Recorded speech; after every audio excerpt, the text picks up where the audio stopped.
Well, the home runs have been flying at Chase Field this season. Last night, 2 more by the D-backs in a losing cause. Tonight, we're back at it against the St. Louis Cardinals. And these two teams are tied for the major league lead in home runs, and the roof and the panels are all open for business. It's D-backs baseball on Fox Sports Arizona. Good evening from Chase Field. Welcome to the broadcast. Steve Berthume, Bob Brenly along the way. It is game 3 of 4 here, the Diamondbacks and the Cardinals, and each team through the first 2 games in the series has put on an offensive clinic. So tonight, Chip Hale trying to keep pace, Bob. He's put most of his big bats in there, and that means a new look to the Arizona outfield. I mean this in a good way. This is probably Chip's most offensive lineup. These guys have swung the bats well, especially the outfield. Just look no further than David Peralta playing center field tonight. He has swung the bat pretty good all season long, really hitting the ball hard. His first start in center field tonight. Brandon Drury will be playing in right field tonight. Brandon, much better numbers when he's in the starting lineup as opposed to when he's coming off the bench, either as a double switch or a pinch hitter. And Yasmani Tomas in the midst of a hitting streak. So once again, this is the best offense Chip can run out there on a given night. And Brandon Drury, last 8 games, hitting .390 with 6 extra base hits. You see his numbers about .350 as a starter this year. And Yasmani Tomas has been the big bat, Bob, in the middle of this lineup, a 12-game hitting streak, including 5 home runs. And the kind of hits that he's getting. He's starting to drive the ball into the gaps and out of the ballpark, which is what we expected to see from Yasmani as he got more comfortable. He certainly looks comfortable. And a great pitching matchup for you tonight. Patrick Corbin for the Diamondbacks and Adam Wainwright for the Cardinals. First pitch coming up from Chase Field. It's D-backs baseball on Fox Sports Arizona. Arizona Diamondbacks baseball on Fox Sports Arizona is brought to you by CenturyLink. Switch to CenturyLink Prism TV for an advanced TV experience. Learn more at cprismtv.com. By Jack in the Box and the Jumbo Jack, a home run for your mouth. By T-Mobile, get major league coverage. T-Mobile has doubled its 4G LTE in the last year. By Papa Murphy's, love at 425 degrees. And by your Valley Honda dealers, where you get more standard features for less money.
Diamondbacks baseball on Fox Sports Arizona is brought to you by Chaz Roberts Air Conditioning and Plumbing. Choose Chaz.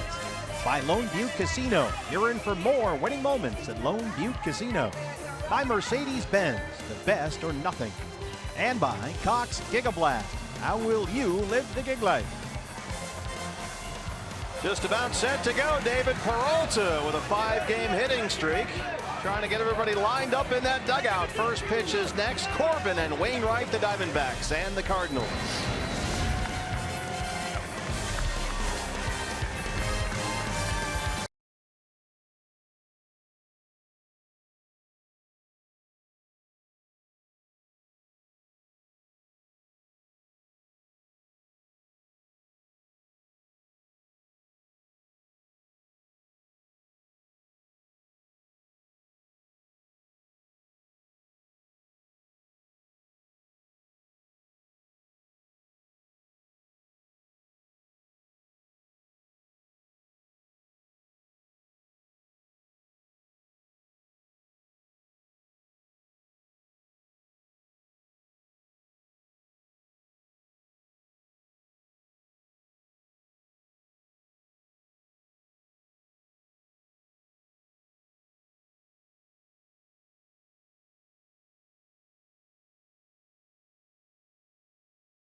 Well, I tell you what, if you're going to dial up a perfect night to be at Chase Field in downtown Phoenix, Arizona, it would look exactly like this. Steve Perfume, Bob Brenly, Jody Jackson along the way. Game 3 of 4.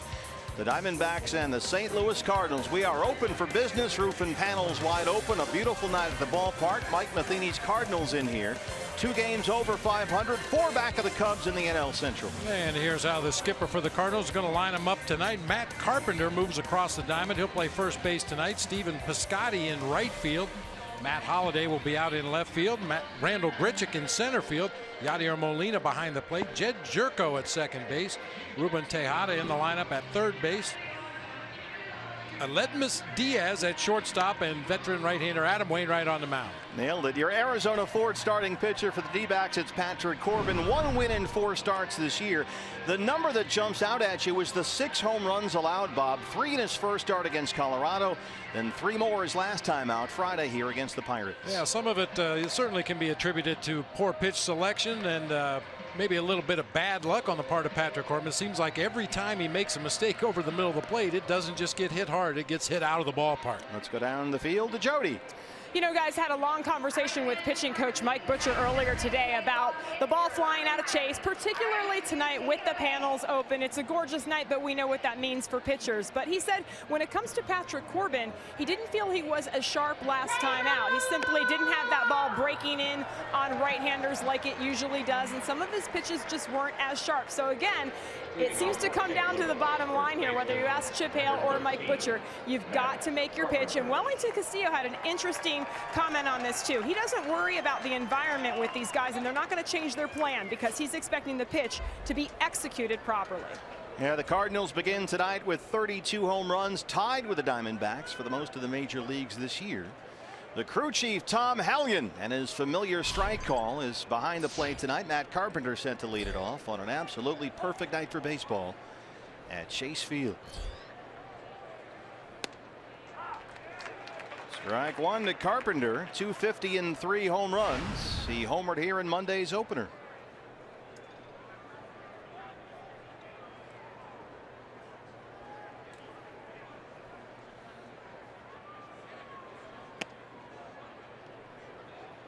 Carpenter, as he so often is, has been on base, it seems, the entire series. 3 hits and 3 walks through the first 2 games, and his on base percentage for the year is already at .400.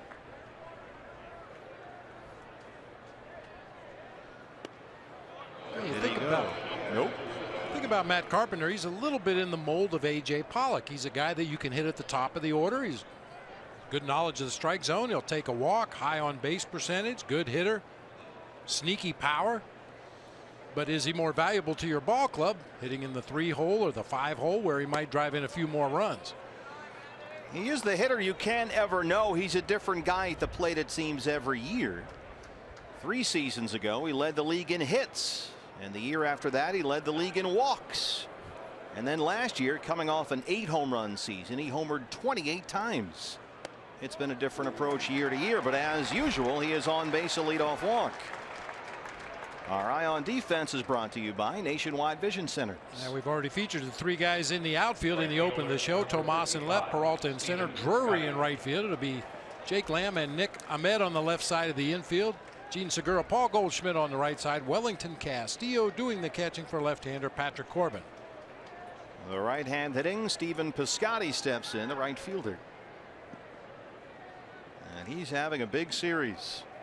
4 hits, including a double and a home run. He's knocked in 4. Patrick starts him off with a strike, 0-1. Piscotty 273. He's got 4 homers. He has scored 5 times through the first 2 games here.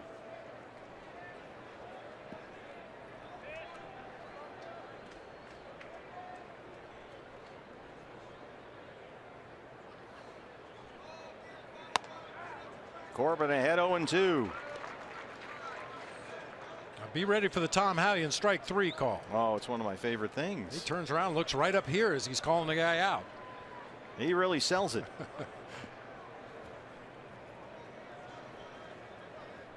Now all we need is a strike 3. Well, there's that. It kicks away from Wellington Castillo, and Carpenter moves up 90 feet.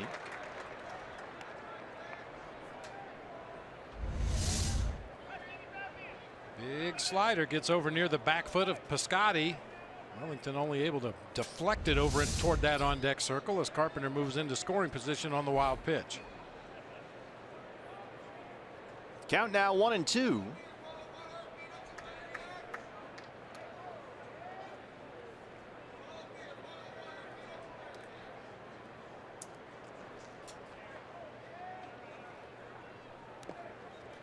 Bounced another one.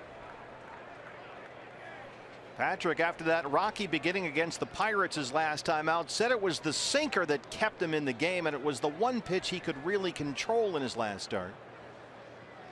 But for Patrick, the real issue, not being able to pitch inside, which is something of a Corbin trademark. He said it was probably one of the worst games he's had where he wasn't able to come in on the opposing hitters. So we'll watch for that tonight. And that's really one of the things that sets Patrick apart from a lot of left-handers. They can't drive that ball inside to the right-handed hitters. But Patrick, that's usually one of his strong points. This is away, so a leadoff walk to Carpenter. And now he's worked it full on Stephen Piscotty with Matt Holliday on deck.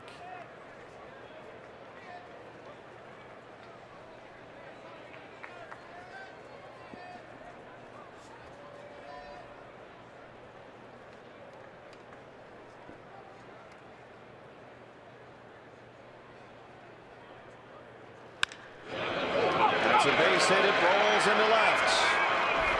Chris Maloney stops Carpenter at third. First 2 have reached for St. Louis.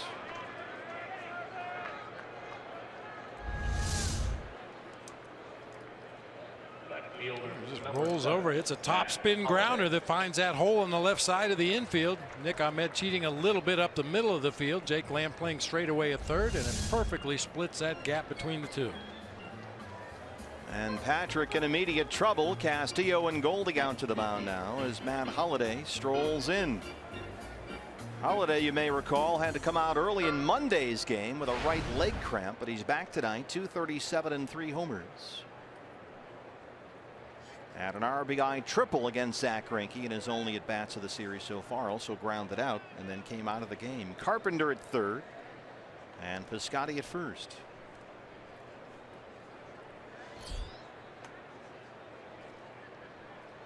This guy still a threat like he always was, Bob? Always, yeah. I mean, even when he's swinging the bat poorly, all it takes is one ball. I mean, he's big and strong enough to miss-hit the ball and still get it out of the park, especially if it's jumping the way here tonight that it did last Friday against the Pirates.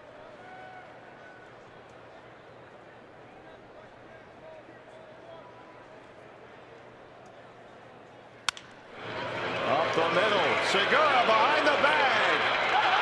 They get the out at second. Carpenter scores the first Cardinal run.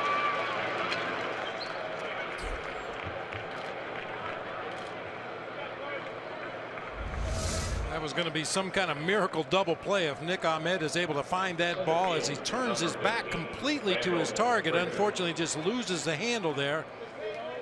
Diamondbacks are lucky just to get the force play at second right there. Another nice play by Gene Segura, ranging far up the middle of the field. Well, they're looking into the dugout to see if the Cardinals want to challenge the out call at second base. It would come under the transfer rule, and that interpretation of the rule has been clarified for the umpires in recent seasons, and it looks like they will indeed put the headsets on here. Now, according to the transfer rule, there actually is no transfer rule itself, just guidelines as to what is and is not a catch.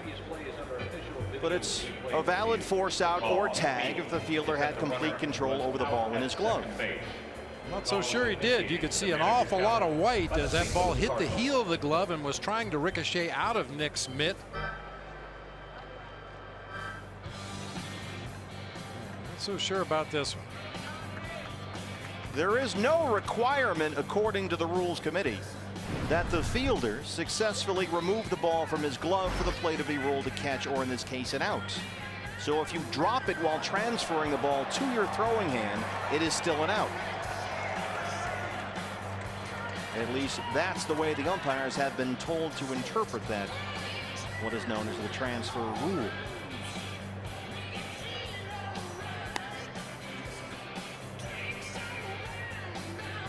Well, Nick Ahmed made some plays in the ball game last night. I was watching at home that were just sensational. You can say that of just about every ball game the Diamondbacks have played this year. He'll do something to make your eyes pop right out of your head, whether it's showing great range to his right or his left, showing off that cannon arm, turning a double play that you thought the D-backs had no chance to turn. It's been a highlight reel early part of the season defensively for Nick.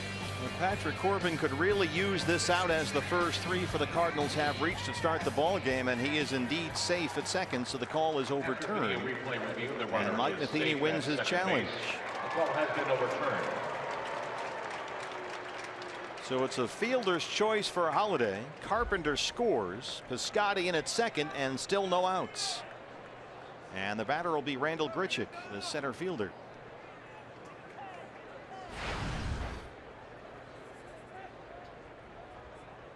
Grichuk 215 and 3 home runs, just one hit in the series. That was a triple Monday night against Zach Greinke.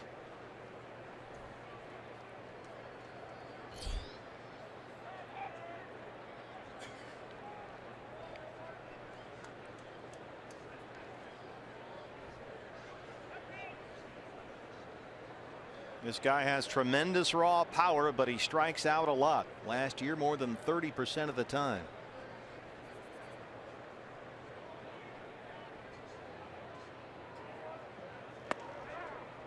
Comes inside that time and gets the strike from Tom Halley, and it's 0-1.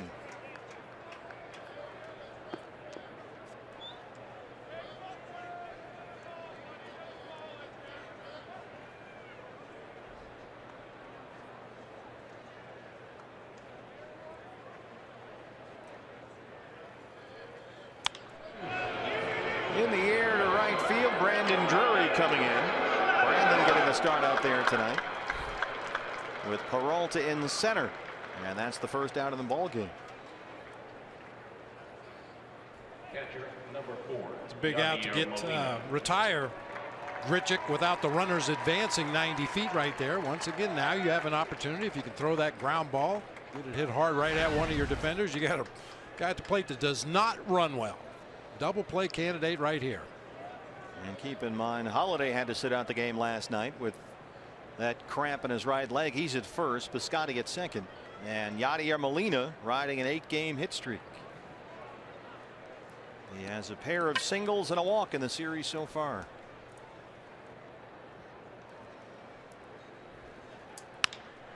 Bouncing ball to short. Ahmed shovel pass to Lamb. They get the force on Piscotty, so they cut down the lead runner.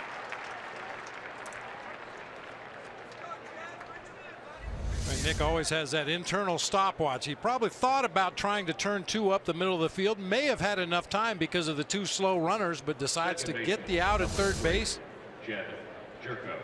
Backhanded toss, dangerous toss, but that time right on the money for the out at third.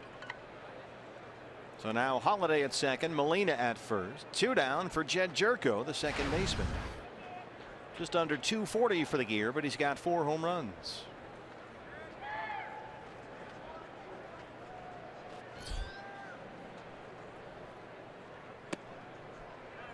Ball 1. Jerko coming off back-to-back 3-hit games over the weekend against his former team in San Diego.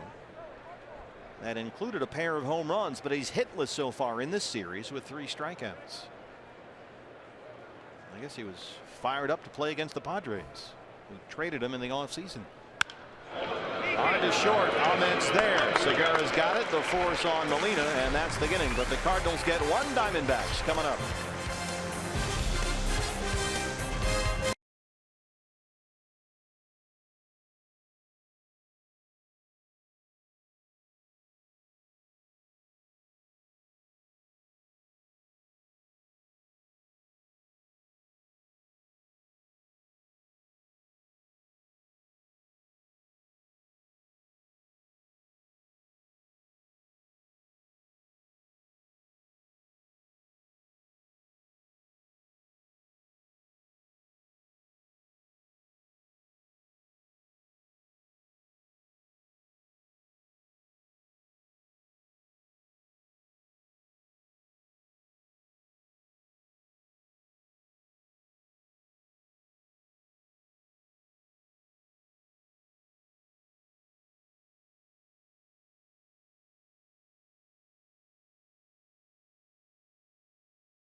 Tonight as Chip Hale's Diamondbacks try to stay above level par for the season. An 11-11 record coming into tonight, and they'll face your Arizona Ford starter for the Cardinals. It's the 34-year-old veteran right-hander Adam Wainwright, who was winless in 4 starts. Look at the ERA, 7.25, and he's got more walks than strikeouts. Opponents hitting .326 against Adam Wainwright, reportedly throwing a lot more cutters this year. He has a 2-seam sinker, a cutter, a 4-seamer, curveball, changeup. And they said he's had trouble commanding his cutter with any kind of consistency. So look for that pitch in the middle of the plate tonight.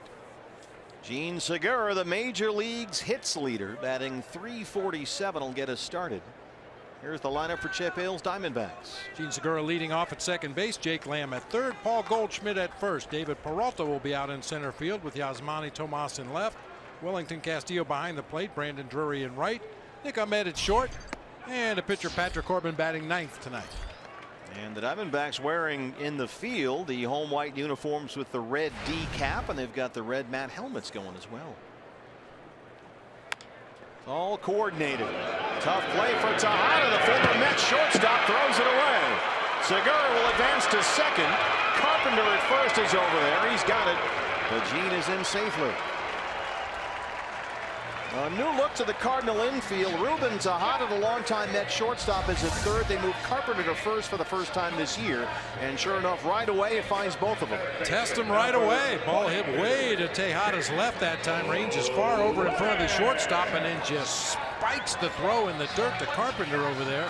A little bit of indecision by Gene Segura, but he's ultimately able to advance on to second base on the overthrow.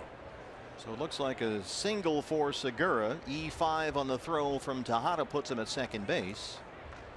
And Jake Lamb steps in. A home run last night. He's at 284 with 3 homers.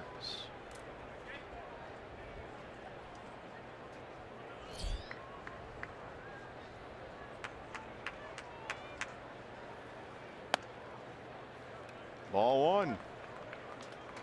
Jake's home run in the 9th inning last night, his first hit on this homestand following a big offensive run on the last road trip. But the Diamondbacks have seen a whole bunch of left-handers lately, so Jake's at bats have been a little inconsistent on this homestand.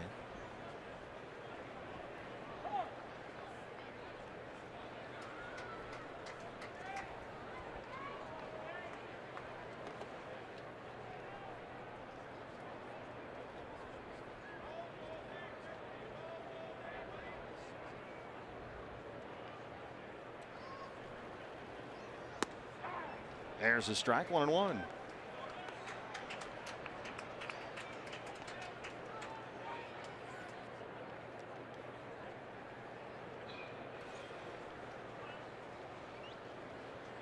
They have E6 up on the board here at Chase Field, but that was Tejada that threw it, so E5 has Segura at second. 1-1 on Lamb. This is bounced right to Jerko at second. Segura moves up, 1 away.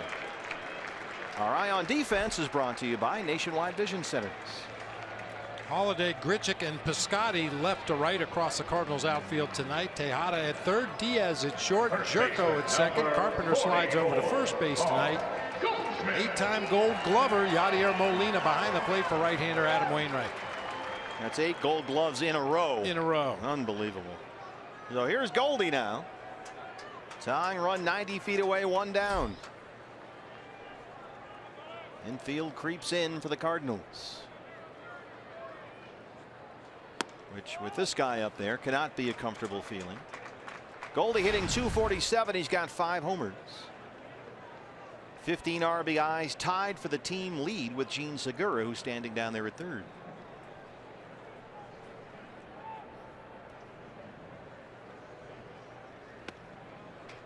And Goldie leading the major leagues in walks. He has walked more than he struck out this year. He does not have a base hit in the series, but he's walked 4 times. He really hasn't been given anything to hit lately.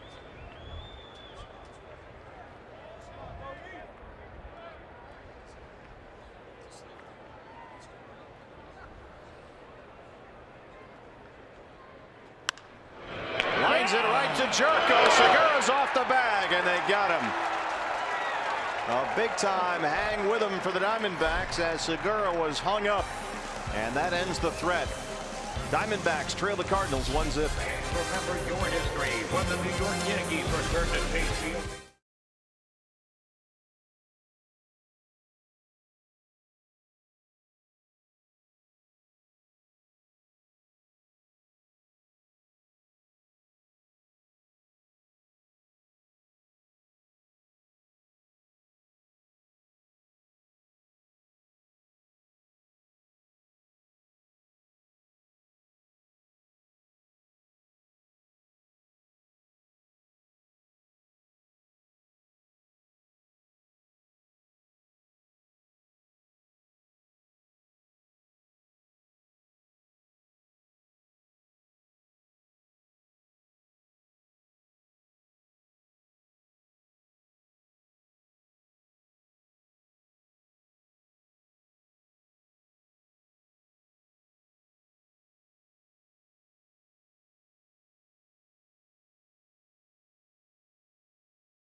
Chase Field, D-backs trail the Cardinals. Hey fans, customize your own ticket package and join us here at the ballpark with a D-backs mini plan. You can choose from big games like the Yankees series coming up in May, the Dodgers series in June, or All-American weekend in July. Join the evolution and join us down here at Chase Field. Get your D-backs tickets now at dbacks.com.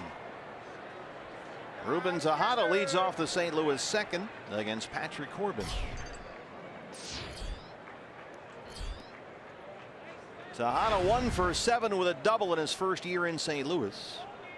He has struck out and flied out in a couple of pinch hit appearances in this series. And tonight getting the start at third base, where he hits it to Jake Lamb, one away.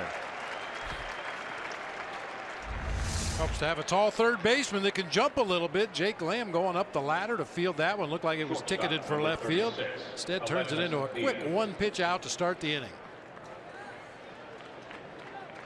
Brings up the Cardinals shortstop Aledmys Diaz, who is hitting .466 to start his first year in the big leagues.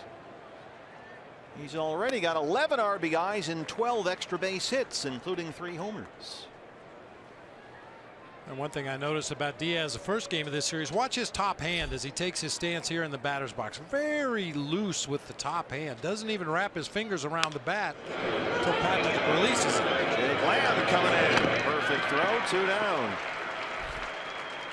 Is that just to relax up there? Yeah, I think so. I mean, we see Goldie do something vaguely similar. A lot of hitters will loosen their fingers on the bat to relieve some of the stress and tension in their forearms before they finally grab a hold of that handle and take their cuts. Number 50, Adam Brings up the pitcher, Adam Wainwright.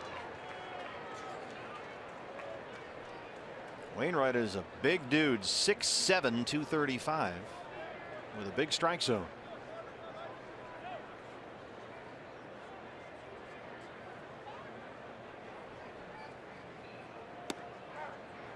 Strike 1.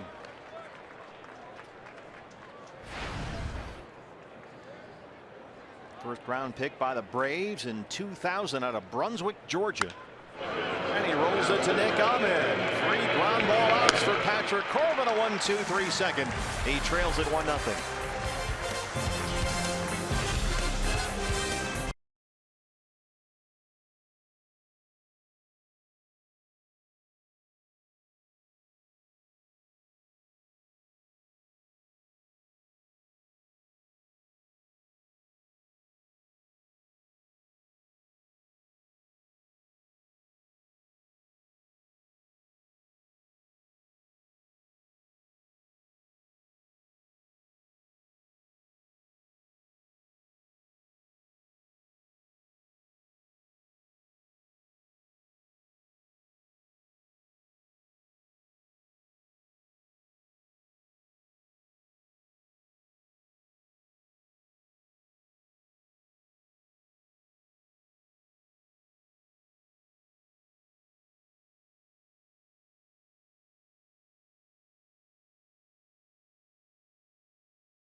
And welcome back. Cardinals lead the D-backs 1-0. David Peralta to lead off the inning. And guys, there's been a lot of talk recently about David driving the bus, and kind of a fun thing the D-backs like to do. And it all started with Wellington Castillo, because David said, look, he kind of looks like the Wawa, the bus, and he's driving the bus. So it's kind of started with Wellington. And I know, my Spanish needs a little work. That's actually Big Truck, he told me today.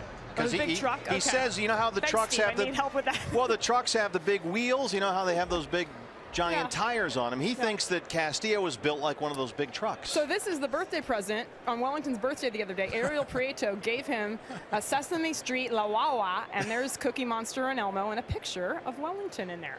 So they hope to do some driving here, guys. Yeah, let's get that bus going. As Peralta leads off the second against Adam Wainwright. I only know that because we taped a cup of coffee with David this morning, actually. He told me the whole story. And that's going to air, I believe, on Mother's Day. It's going to be the first cup of coffee. So Cup of Coffee is back this year, fans. We shot a bunch of them today with David and Shelby Miller, and A.J. Pollock did one as well. Nice. We're looking forward to that. That Cup of Coffee, a real good opportunity for fans to get a glimpse of the guys behind the uniform a little bit. Maybe not all baseball talk, and good way to get to know this year's D-backs team.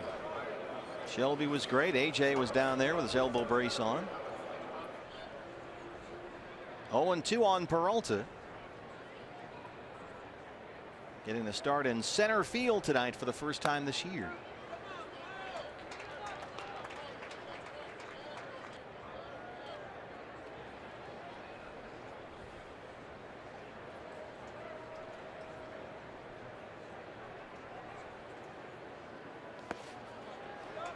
David, 3 hits in the series. He starts tonight with a 5-game hit streak. He told me that everything he and his wife Jordan went through on his amazing journey to the major leagues, through independent ball both in Venezuela, where he grew up, and here in the States, and then through the minor leagues. She worked 2 jobs in Florida while he played independent ball in Texas and Wichita. But they have persevered. And he told me about the night that Andy Green came to his hotel room on the road in Chattanooga at about 1 in the morning. He said, I need to come by your room. And he thought, uh-oh, what's up? Something's going on. What'd I do? He said, you're going to the show. How about that? And he teared up when he was telling me the story. It meant that much to him, as you could imagine, with everything he went through. So David will tell his entire story on Cup of Coffee, which comes up well, not too far away, couple of weeks. He's worked it from 0-2 to 3-2 here against Wainwright to lead off the second, with a red-hot Yasmani Tomas on deck. Carpenter at first. Falls off Wainwright, 1 away. Time for your Valley Honda key to the game. What have you and your staff come up with? We're going to, for our key to the game today, try to cut Wainwright down to size. As you mentioned during his at-bat, Adam Wainwright, 6'7", 235 pounds. And it made me think of recent history. The Cardinals always seem to have one right-handed pitcher in their rotation that's big and tall, like Adam Wainwright. You go back to Chris Carpenter was 6'6", 230. Matt Morris was 6'5", 210. And Adam Wainwright at 6'7". So we're going to try to cut him down to size a little bit tonight. I like it. We just have the man to do it here, Yasmani Tomas, who looks at strike 1. He's at 303 now with 5 homers. Homered here last night. And Yasmani has belted all 5 of his home runs during what is now a career-high 12-game hitting streak. And he's batting just under 360 during that streak, including 10 extra base hits. It was almost like they just passed the torch. You know, one tall right-hander goes away or retires and hand the torch off to the next tall right-hander in the rotation. They do that at a lot of positions, it seems like. A whole new crop of guys in the bullpen all come out throwing 98, 100.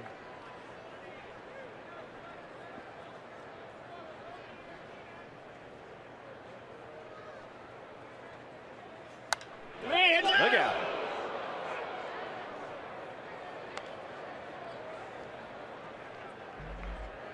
Well, this season has cut Wainwright down to size. As it is, he's really 0-3, the worst start he's ever had.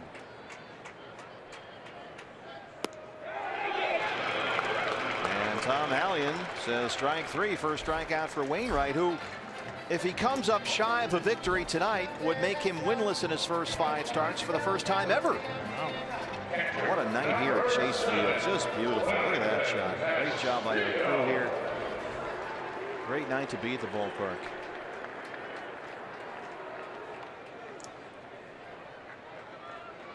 Enjoy these nights early in the season, again and late in the season when the temperatures cool off. Because we know once we get into July and August, we're going to be hermetically sealed in this building. Wellington Castillo. And we'll be glad to be hermetically sealed in this building. 277 and 6 homers. 3 hits in the series all came Monday. He was 0 for 3 last night. Belts that one into left field. A base hit for Castillo. Second hit for the Diamondbacks. Driving the bus.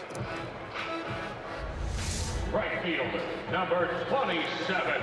That's that cutter we talked about at the top of the show. That one belt high, straight right over the middle of the plate. Wainwright probably fortunate that ball didn't get blasted up into the bleachers. Well, he over there driving that bus. Bob, what have you seen lately from Brandon Drury at the plate? Because he's up over 300 now. He's got a home run. They wanted the bat in there tonight, so he's starting in right field. It looks like he's coming along. Yeah, I mean, it kind of reminds me of what we saw in spring training from Brandon. If the ball's in the strike zone, whether it's a breaking ball or a fastball, he's putting a real good swing on it. Cut down on swings out of the strike zone recently, and usually that'll mean the average goes up, the hard contact goes up.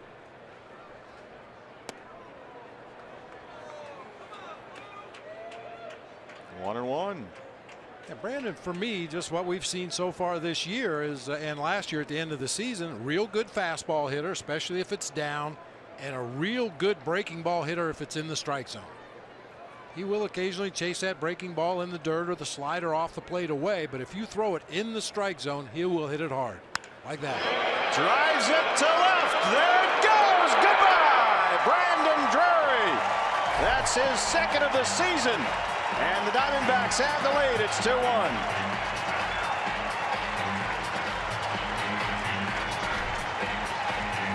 Boy, you teed that up for him, and he hit it out of here. I'm telling you, just what we have seen. His swing really lends itself well to off-speed adjustments if they're in the strike zone. And that one just fluttered up there on the inside part of the plate, and Brandon crushed it to left field. Well, Chip Hale wanted his bat in there tonight. He's got CO on the bench. He's got Peralta in center so they could put Drury in right, and it has paid immediate dividends. It's 2-1 D-backs. And here's Nick Ahmed, who looks at strike one. With each passing day, it's a little more pressure on Chip Hale to try to find a spot for Brandon Drury, because he has shown that he deserves to be in there every day swinging that bat. He's coming. Jumbo jack for Brandon Drury right there. But now on the other end of that, you've got Nick Ahmed, who's really fighting it right now at $192. We drive this toward Piscotty. And that's the end of the inning. But the Diamondbacks take the lead on Brandon Drury's second home run this year. He takes Wainwright out of here, a hanging curve. 2-1 Diamondbacks.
Brandon Drury 2-run homers. We head to the top half of the third inning. Hey, Diamondbacks fans, anytime the D-backs score 5 runs or more, Taco Bell is giving away 3 free tacos with the purchase of a large drink between 4 and 6 the following day at participating locations. Now the key for Patrick Corbin was set down the last 4 he's faced. Have that shutdown inning that we talk about so often. It's a biggie for Tony La Russa. You get the lead, you go back out there and shut the other team down for 3 outs. And keep that momentum on your side. Carpenter walked and scored his first time up.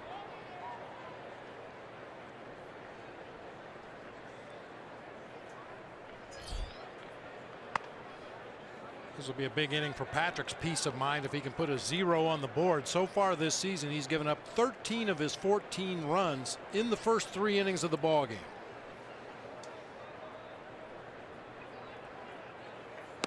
And that was impressive in the fact he was able to get through 6 Friday against the Pirates despite those location mistakes early. Tagged for 3 home runs through the first 10 Pittsburgh hitters in that ball game, but settled down nicely after that. And in fact went on to retire 10 of the last 11 he faced.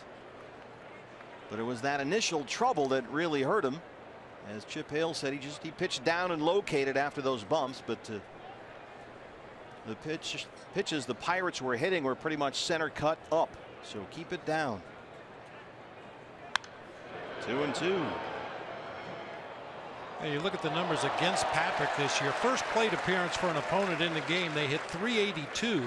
Second plate appearance, it drops down to .265, and the third plate appearance, it drops all the way down to .172. That's amazing. Yeah, just rocky start, but then once he settles in, he dominates. He strikes out Carpenter. First strikeout for Patrick. 1 down in the third.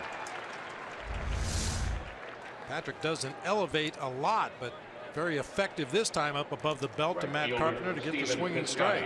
He's coming off a 5-pitch second inning when he got 3 ground ball outs. 1 down on the strikeout of Carpenter. Here's Piscotty, who singled his first time up.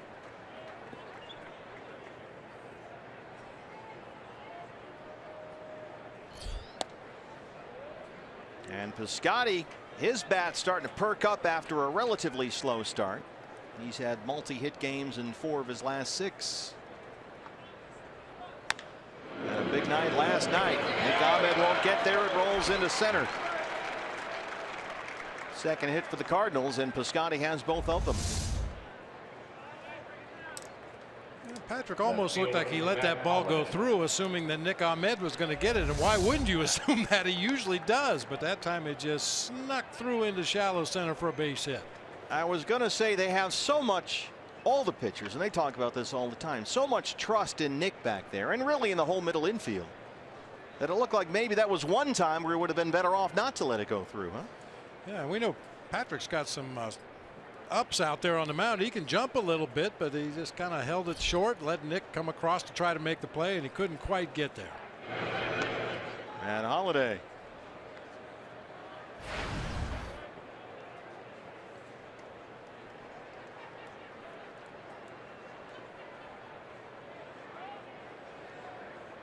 Holiday had to sit out last night's game with a leg cramp. He had big hamstring problems last year, was able to play in just over 70 games for the Cardinals. And as a result, for the first time since '05, he did not hit at least 20 home runs in a season.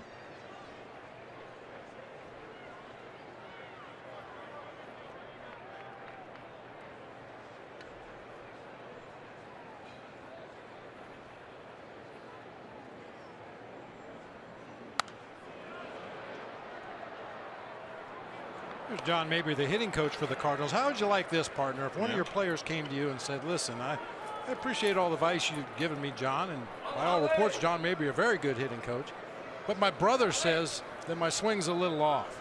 Well, his brother would know. Yeah, Matt Holliday's brother, the head coach at Oklahoma State University, and has been Matt's swing doctor for years. When he gets a little jammed up and finds himself in a funk at the plate, he goes to his brother. Now we hear about guys like that who have a little league parent who's the dad has been his swing coach since he was 5, or there's a brother. If you're the coach or the manager even, does that thrill you? I wouldn't say it would thrill me, but if you can fix him, Fix him. Good luck to you then. You'll take all the help you can get. Yeah, absolutely.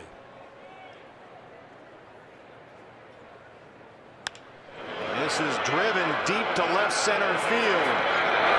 How about David Peralta's closing speed? His first start in center this year, the freight train runs it down.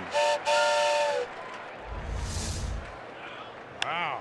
I mean, David is running at full speed. Started 3 or 4 steps into the gap in right center, just put his head down and ran as hard as he could, praying that he wouldn't run into Yasmani Tomas.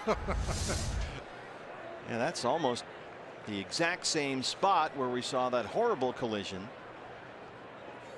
in the Cubs series. Yeah. Kyle Schwarber ran into Dexter Fowler almost in that very same spot out there, and Schwarber of course lost for the year. Randall Grichuk now. Piscotty the runner at first, 2 down.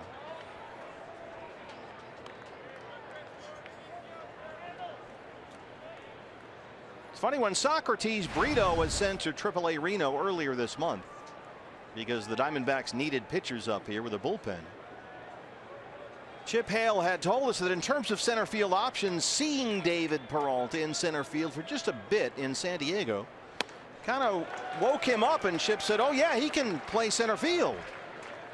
And so it reminded him, Chip said, that David is an option out there in center, and we just saw why. Now, most guys that have played some center field and some corner outfield will tell you that it's easier to get good jumps on the ball in center field. You see the location on the plate. You see whether the hitter's on the ball. Is he late? Is he a little bit early? This is in the air for Drury and right. Brandon's got room. And Patrick Corbin works around the 1-out single. He's got a 2-1 lead here at Chase. Snacks.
Two-1 D-backs as we head to the bottom half of the third. Brandon Drury with a home run in the ball game already, and you know what that means, fans. A D-backs home run tonight means a free jumbo jack tomorrow at participating Jack-in-the-Box locations with the purchase of a large drink. And we have, BB, given away a lot of jumbo jacks. Yes, indeed.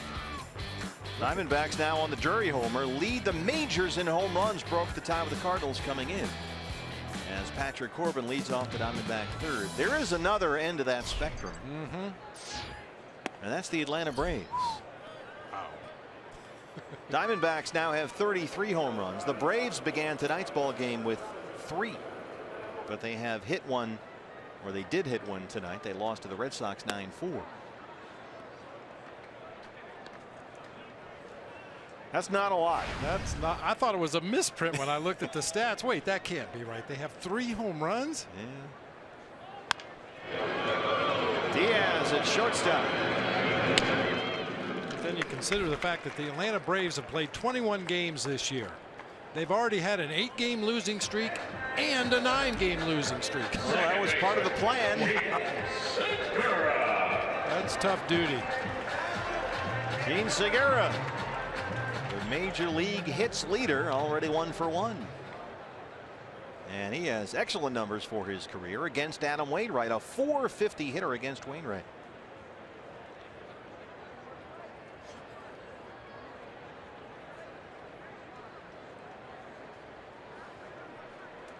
Mentioned Wainwright's season has not gone according to plan. He lost his 2 previous starts against the Reds and the Padres, and he trails in this one. Cincinnati got him for 7 runs on 10 hits in 5 1/3. His previous start was at San Diego last Friday. He went 6, gave up 3 runs on 7 hits. And he said after that last time out he was miles ahead of his previous start, so there were some positives he took from it. But the main point, he said, he's tired of losing. Twice a 20-game winner, twice led the league with 19 wins. But nothing has gone his way this year so far. So it's not just Zach Greinke or Shelby Miller or whoever. This happens to guy. I mean, this guy has been among the best pitchers in baseball for a decade. Long time. And he can't win a game. There's Derek Lilliquist, the pitching coach. It happens to the best of them. But the best of them usually figure it out. At some point, it all falls into place, and they become that guy you expect them to be.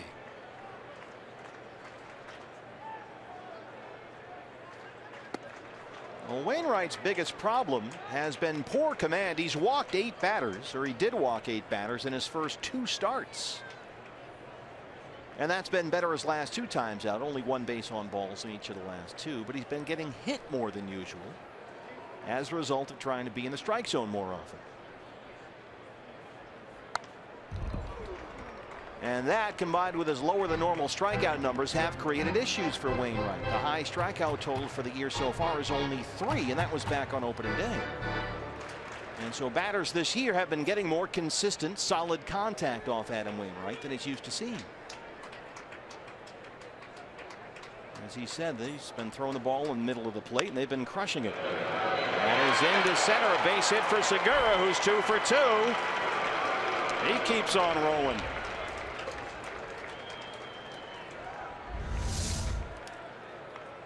Third baseman, Just past the diving Diaz out there in the middle of the infield, right underneath the glove on into center for a base hit.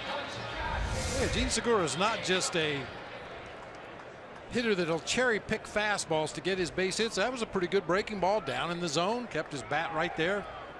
Back up the middle, base hit. Trying to keep the foot on the gas here with a 1 out and 1 on for Jake Lamb, who grounded out his first time up.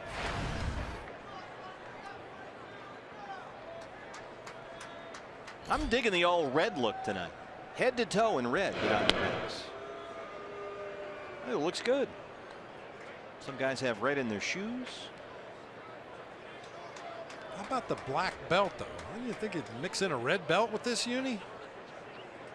Oh, they're the black sleeves. I see how it all works. It's an accent color. Okay. At least that's what they tell me. That's what my wife would say.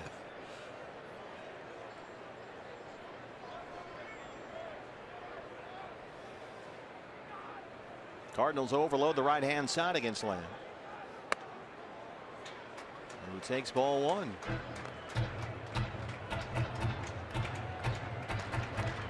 Tejada, the shortstop, relatively close to the third base bag. Aledmus Diaz, Tejada, third baseman, pardon me. Diaz, the shortstop, right behind second base umpire Dan Bellino.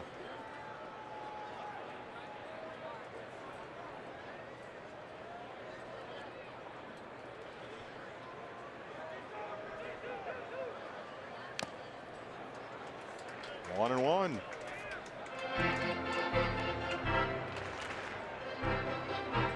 Tony La Russa last week talking about Jake Lamb said when you look at Jake, you're seeing a left-hand hitter with power and a third baseman who's a plus defender, and you say to yourself, at least Tony did, wow, this is a franchise kind of guy that you can build around. And even when he was in Double-A playing for Andy Green at Mobile, they saw in Jake Lamb a young guy who showed them that he would drive in the tough run. Good at bats, a very patient hitter up there. And he's had a lot of big hits so far in 2016. Yeah, you'd like to think the corner infield spots are in good hands for the immediate future and hopefully the long term. Speaking of which,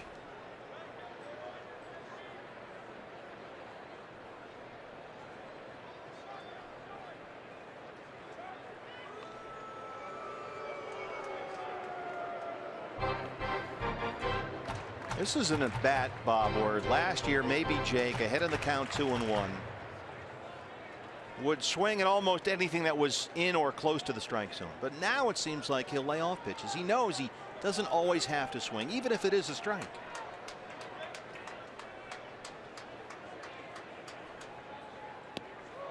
Big cut at that one.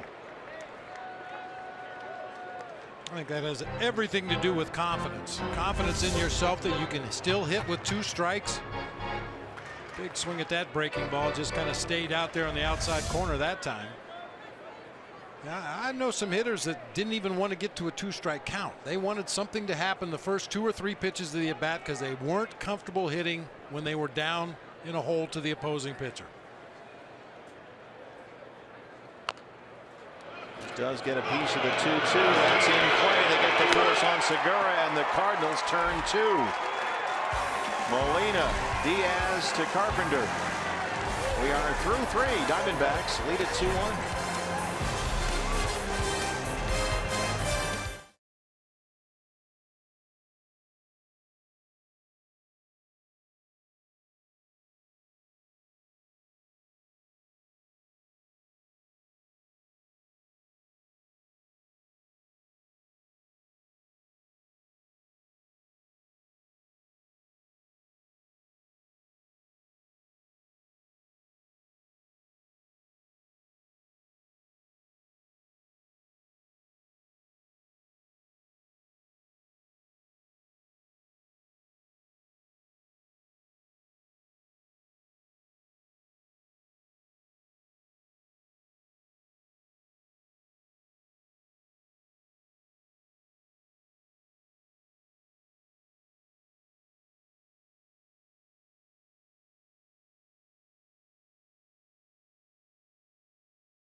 In a row. Yeah, jumps on this ball, and once again, if it's over home plate, the plate itself is in fair territory, so a quick call from the home plate umpire Tom Hallion. Molina unloads a rocket down there to second base, giving his shortstop enough time to turn that double play. Yeah, they started giving out a platinum. Yeah, for the guy who's the best of the golds, right? Yeah, he's won 4 of the 5. Go figure. 8 straight gold gloves, 3 of them platinum. Throws out base stealers about half the time. And has really developed into, you know, you can argue the fact that there is no such thing as clutch, but it seems to me like Yadier Molina over the course of his career has always been a clutch hitter.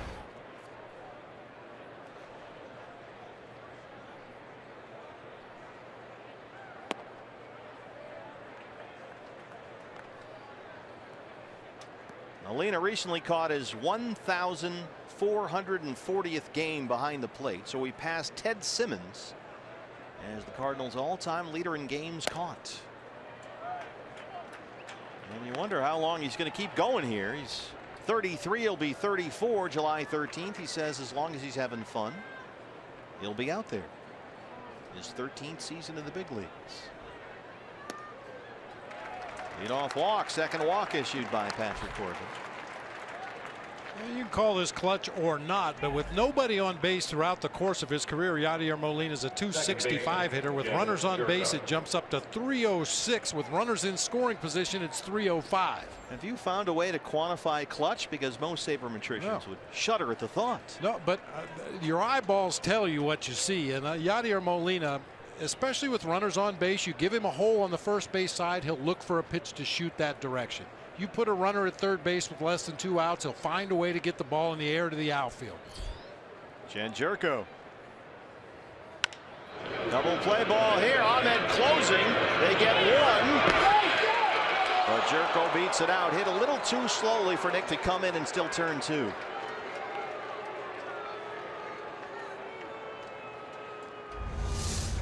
Most double plays start with a hard hit ball, and unfortunately that one just wasn't hit hard enough. Jed Jerko, an average runner at best, but even he's able to leg this one out. Segura okay for you at second, turning those double plays? He seems to have no issues at all. You know, occasionally when he does look like he has footwork issues, he makes up for it with that arm. Got that shortstop's arm at second. I mean, a lot of times on a double play, you'll see a strong throw from the shortstop or third baseman into second, and then the second baseman will flip a little sidearm throw that has a big banana in it to first base. Gene Segura, when he has to, gets on top of that throw, and it is a rocket to first base. Ruben Tejada, a shortstop, playing third base tonight for Mike Matheny. Tejada made 18 starts at third with the Mets last year. That was his first ever action at third base in the big leagues. And tonight his first start there for St. Louis this season.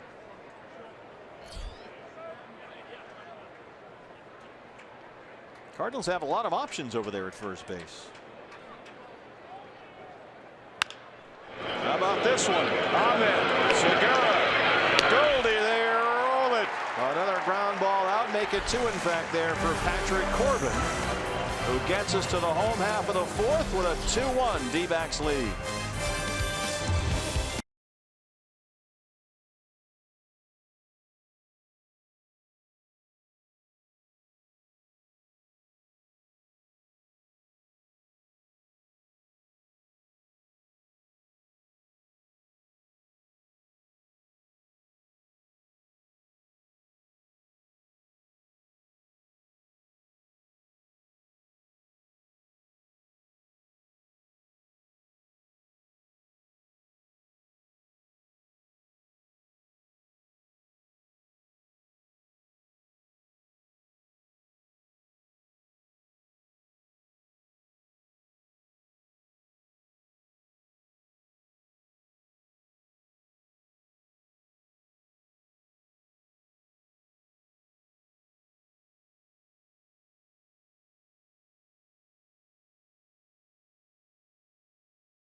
As the Diamondbacks lead the Cardinals 2-1, and may the force be with the D-backs as they take on the Giants. Star Wars night is Saturday, May 14th.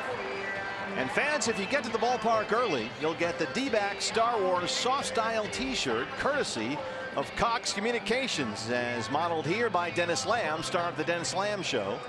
BB over there checking it out. It's a nice fit.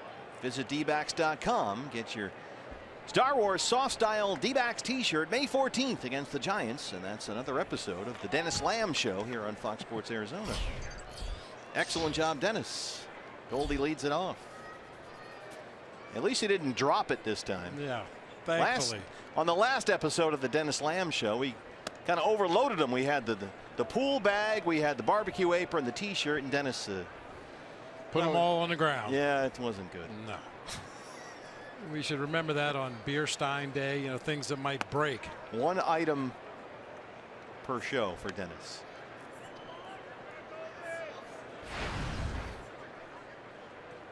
Those soft style T-shirts, man. Those are I love those. That's fun. And how about pouncing on this one? Our Golden Glover down the left field line. It's Robert Bam Bam Balderrama. There's Robert, or Bam Bam as he's known in the clubhouse. Bam Bam Balderrama, trying to find a worthy fan. And Robert's got somebody picked out, I think. We'll get back to you. 2-2 to Goldie. There's Bam Bam. There you go. There you go. Nicely done. And of course, working the right field line is Sam No Neck Noriega. That's a tribute to the late great No Neck Walt Williams, right? Williams, yeah. Goldie high and deep center field. Way back and gone. Paul Goldschmidt, that's number 6. He takes it out of here, and it's 3-1 Diamondbacks.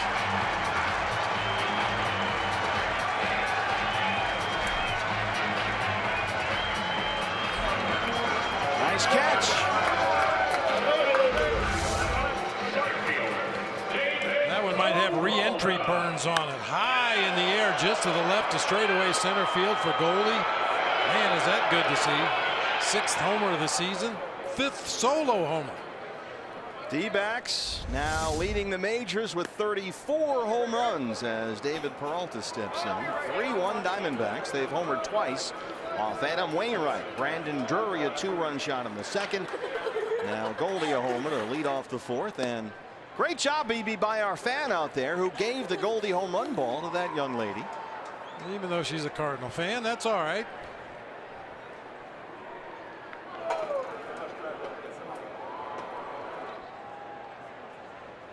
Oh, we want to share the wealth. Sure. Peralta hits that one behind Dave McKay at first. And we don't know what he said to that little girl. Your team's not going to hit any homers tonight, so you can have this. Get a little dig in while you're giving her a souvenir. Mention the location and command problems for Adam Wainwright. You can't leave a pitch there to a guy like that. Something that Wainwright has struggled with all year long. That one got Molina back there. Stays 1-2 on Peralta. I think that's why Yachty has all the tattoos up and down his arm to cover the bruises that he gets back there behind the plate from catching nearly every inning of every game. Wainwright had mentioned he's been throwing the ball in the middle of the plate, and they have been crushing it. And that's just what happened in the Goldie at bat. There's the Tom Hallion strike 3 call as he rings up Peralta. 2nd strikeout for Wainwright. Backdoor cutter. Time puts it in the location he wants. And you see Tom Hallion with a little spin move. That is his signature strike 3 call. El Tanque Asmani Tomas, who struck out his first time up. Trying to keep that hitting streak going, a 12-game hitting streak coming into tonight. During the streak, he's homered 5 times. Here's a fly ball center field. Grichuk backing up at the track. He's got room and he runs it down. Tomas gave it a ride, but it's allowed out number 2.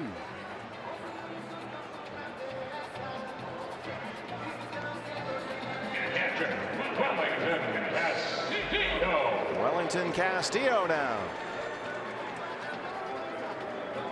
Have you ever sat out there? It's a great seat out there. You got that nice table. It's very comfortable. You're actually over the playing field. You're in a sense almost in play. And you hang out over the outfield there. It's a wonderful view. Lots of room. Place for your snacks and your drinks. That's key. Need a lot of room for the snacks. I know it is when we go to games. All you can eat out there. You just keep going back. All you can eat. All the food you want. You got monitors out there. It's a great place to buy a ticket for the game here at Chase Field. TV replays right in front of you. I know it gives you a completely different perspective from the games we've done at the pool in the past. You know, you see the game from a completely different angle. It's a lot of fun watching those outfielders get jumps on the ball. Jump on dbacks.com/tickets right now and find a game that you think might work for you, and look for those seats, because that's the view, and it's a really, really cool view. There's the TV monitor right there. It's built into the desk in front of you, so you get all your slow motion replays, all that room on the table. 2-2 on Welly, who singled and scored his first time up.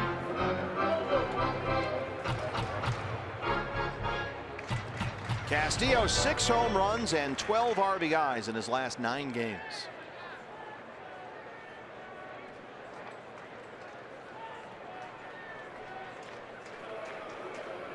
Chris Herman, part of the Diamondback catching duo.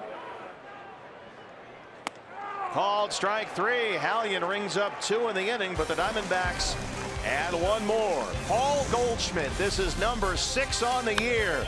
Crushed to center, 3-1 Diamondbacks.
D-backs. Hey fans, it's your chance to meet former player and equally as important now a Fox Sports Arizona pregame analyst Brandon Webb, Saturday, April 30th from noon to 1. Come out to the Cox Solutions store in Phoenix, where the first 150 guests in line will receive their own Brandon Webb autograph. That's a hot item right there, the Webby signature. Patrick Corbin on the mound now with a 3-1 lead. Aledmus Diaz, the Cardinal shortstop, leads off the 5th. Diaz, Wainwright, Carpenter, 8, 9, and 1. This is blasted high and deep and gone. Upper deck, Aledmus Diaz. That's his 4th, and it's a 3-2 game. So he extends his hitting streak to 7 games.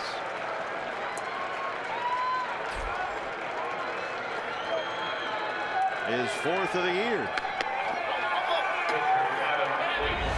No doubter off the bat of Aledmus Diaz. Went down and got that ball.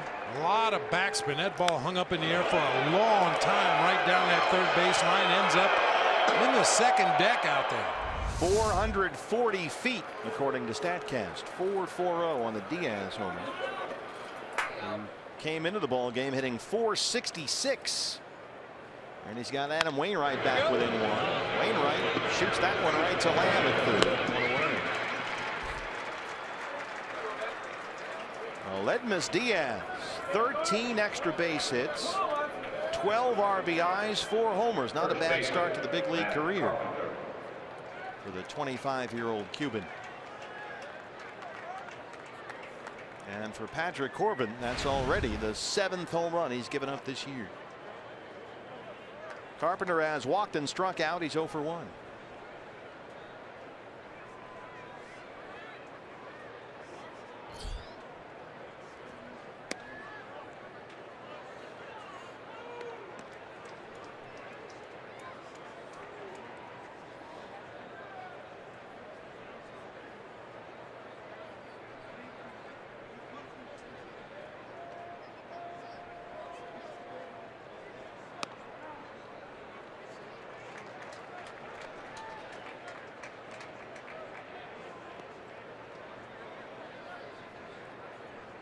Not many teams can hide a guy in the 8 spot that's hitting nearly 500. It's amazing, isn't it? Aledmus Diaz, who defected from the Cuban national team in June of 2012 while they were touring in the Netherlands. Cardinals signed him to a 4-year, $8 million deal. Had a bad shoulder injury that wiped out 1 year. They were close to giving up on him, but they have hung in, and so is he, and everybody's glad that it's working out so far. In fact, he was designated for assignment last summer, but nobody seemed interested, so he stayed in the St. Louis system. And it has really worked out well.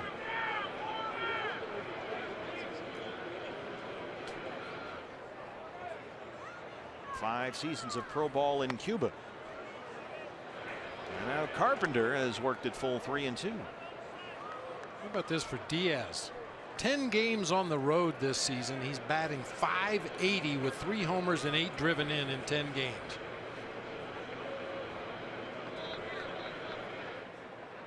The defense has been okay at best. That one gets behind Castillo. It's ball 4, third walk for Corbin. But Mike Matheny said that Diaz knew if he got into the big leagues with the Cardinals and made the most of it, the opportunities would continue to come, and he is definitely making the most of it. And Matheny said he thinks actually there's more in there, but the guy's hitting, well, .470 or so with 4 home runs. Hard to ask for much more. Through 20 games, not a bad start. Stephen Piscotty is 2 for 2, a pair of singles. So a home run and a walk in the inning for Corbin.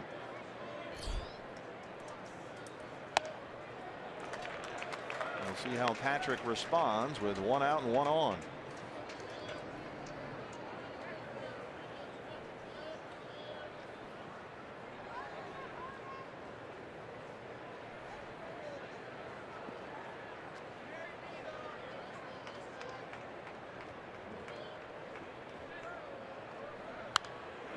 In the seats, 0 and 2.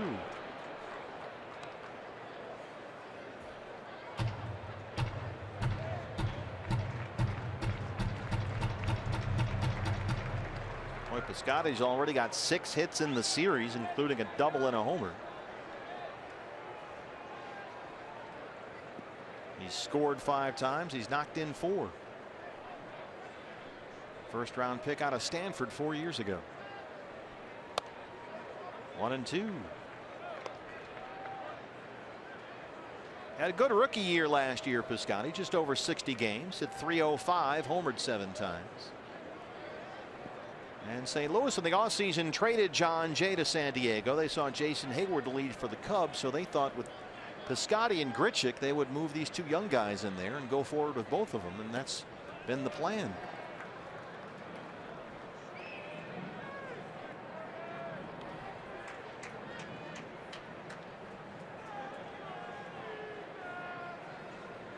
And they have had the message from Mike Matheny. This is your chance. This is your opportunity. It's right in front of you. It's time. Take advantage. Grichuk and Piscotty.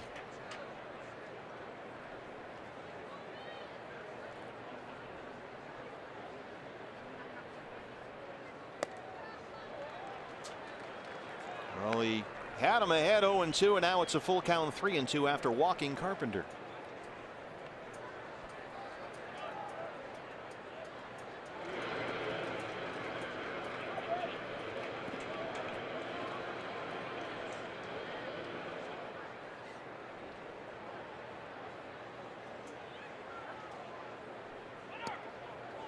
That's ball 4. Back-to-back walks in the inning. 4 for the ball game for Patrick Corbin.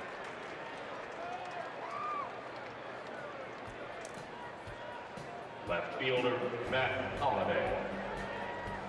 Rallying the troops out there on the mound. Wellington Castillo went out to have a quick visit with Patrick Corbin, was suddenly joined by Paul Goldschmidt and the shortstop Nick Ahmed. Probably a refresher on the signs with the runner at second base and some words of encouragement. Throw that ball down low in the zone. Get us that grounder. We'll get you out of this jam. Patrick walked the leadoff man in the 4th. Yadier Molina got a double play ball to end that threat, but a home run by Diaz led off the inning. They retired Wainwright, the pitcher, And back-to-back walks have put 2 on, 1 out for Matt Holliday, who's 0 for 2.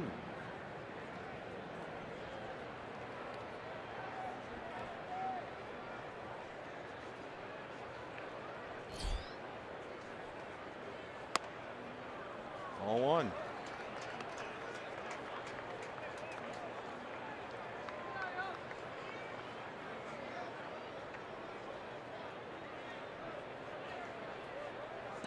See if Patrick can come up with that hard 2-seamer that he's got with that sink on it. Get the ground ball he needs to get out of this mess. He said that was the one pitch he could control in his last start and felt comfortable with. But he's walked 2 in a row, and now he's behind on Holliday. 2 balls, no strikes. And Patrick at 60 pitches right now, only 31 strikes.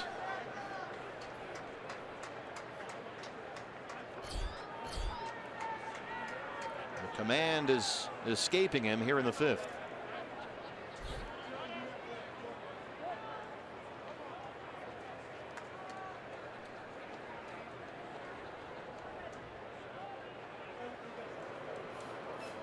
Mike Butcher, the pitching coach.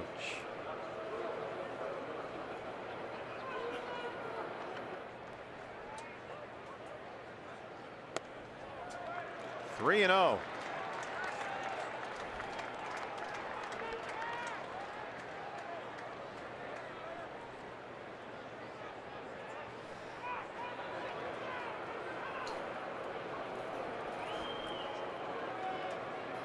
Chip's working that gum.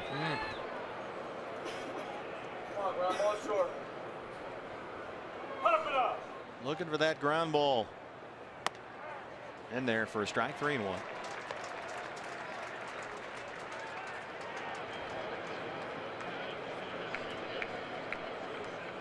Two on, 1 out, 1 run already in the Cardinal 5th.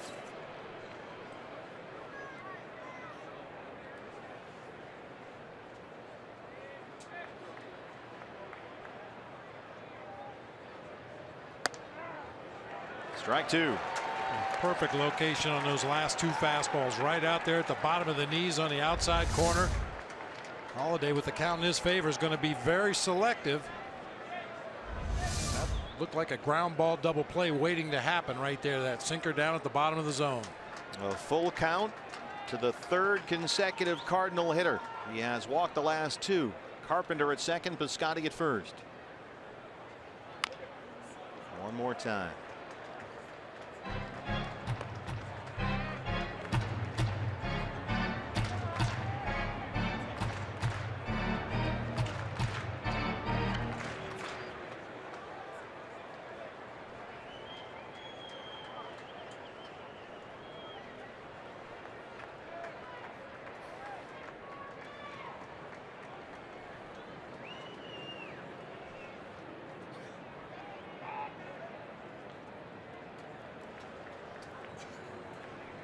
Cardinals were not running on the first 3-2 pitch to Matt Holliday, but Gene Segura snuck in there at second base behind Matt Carpenter anyway, just to make sure he didn't get too much of a walking lead out there at second base.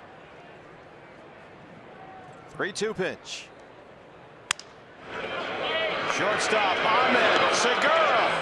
They'll settle for 1. Boy, Nick gets rid of that ball so quickly. Carpenter in safely at 3rd. There's a lot of very impressive things about Nick Ahmed's defensive game, but that is the most impressive for me, how quickly he makes the exchange from glove into bare hand and gets that throw off. Rarely has his feet planted, throws from every possible angle to get that ball to second base in a hurry. Well, hopefully Segura not able to turn 2 there. Couldn't get a grip of the baseball. Won't come back and bite Patrick now. He's got Carpenter at 3rd. Holliday at first. 2 outs for Randall Grichuk, who's 0 for 2. He is twice flied out. Got the ground ball he was looking for, but the inning continues.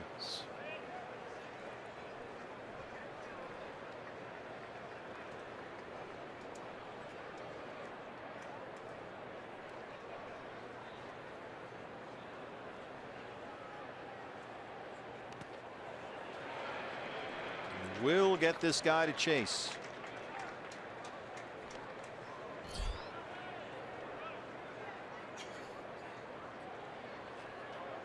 But when he hits it, it goes. Among major league rookies with at least 350 plate appearances last year, Grichuk had the highest slugging percentage, more than guys like Carlos Correa or Chris Bryant.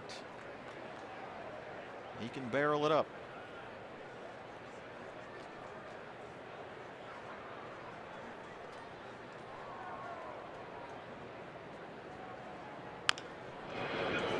Patrick ahead 0-2.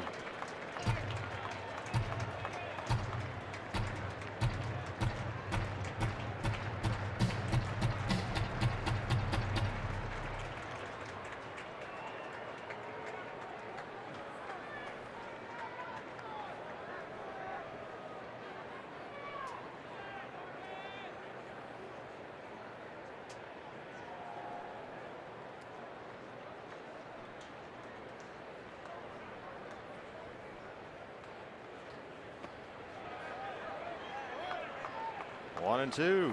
Well, this is where it's really on Wellington Castillo with a runner at third base, ahead in the count to a guy that is susceptible to that slider. Wellington's got to really be aware. He gets his body over there in front and make sure that slider stays right where it is.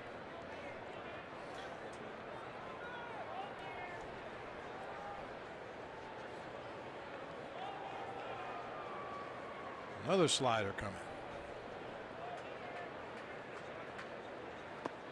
Got him. Patrick Corbin limits the damage and strands two, but the Cardinals get one back on the Diaz homer. It's 3-2 Diamondbacks.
Have a 3-2 lead, bottom five. Something to smile about is brought to you by Cricket Wireless. Brandon Drury, a two-run homer in the second, his second this year, gave the Diamondback the lead.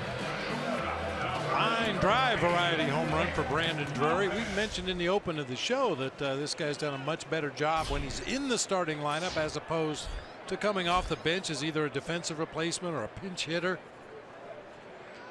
His second at bat, a lead off the fifth against Adam Wainwright. Yeah, the numbers are pretty startling, really. I mean, granted, it's early in the season, not a lot of at-bats, but when he's been in the starting lineup, hitting .364 when he's come off the bench as a pinch hitter or a defensive replacement, only batting .100. Not uncommon for a young player. Yeah, Brandon, going into tonight, last 8 games, 5 of them had been starts. And over that stretch, he's hitting about .390, 6 extra base hits, 4 RBIs, and now tonight he's got the homer. So that trend continues.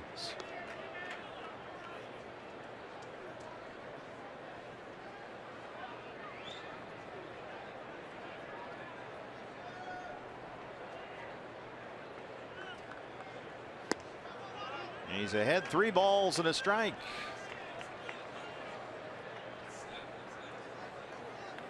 top 2 teams in the majors in terms of home runs going head to head here, and that's been the case again. Diaz is homered for the Cardinals. Drury and Goldie for the Diamondbacks. That's going to squib fair for Wainwright. And our Cardinal fan can breathe a little easier now after they retired Drury. Remember our guy from the other night, BB? There he is. He still hasn't blinked. But he's locked in. He's got a different Cardinal shirt on this time. He's got the sunglasses turned around backwards on the cap. He's having a very large alcoholic beverage. And I notice his shirt is pulled up all the way to the neck, and he's got look, he doesn't blink ever. Oh, there was one. There was one. Just practicing. He's trying to figure out the right combo of uniforms to bring his team good luck.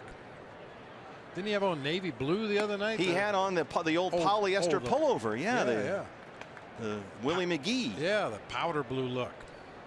So he's become something of a celebrity here in the ballpark, from what I understand.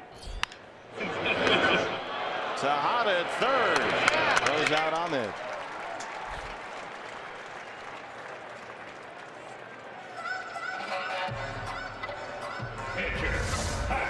Tejada drawn in even with the bag. Step and a dive to his left. Still has plenty of time to throw on in time for the out. He's actually signaling the out just in case the umpires weren't sure. So Wainwright, since the Goldie homer, has retired 5 in a row, and now with 2 outs, here's Patrick Corbin.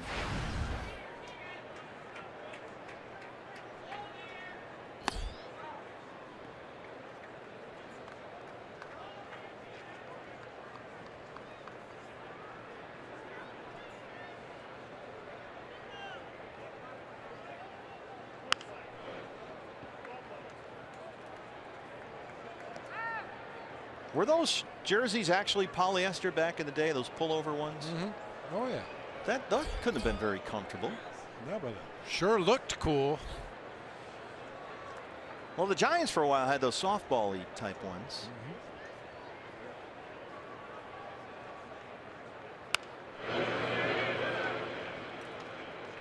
Now, that was a trend there for a while. The Phillies did that as well. They went to the powder blue road uniforms for a little while. I think the Royals might have worn powder blue on the road. Those one-piece polyester pullovers. Like a softball team. Should try cotton. It's a natural fiber. Okay, George. Cotton breathes. It expands. There's the Ozzie Smith jersey. Then you've got the real old school button-up one.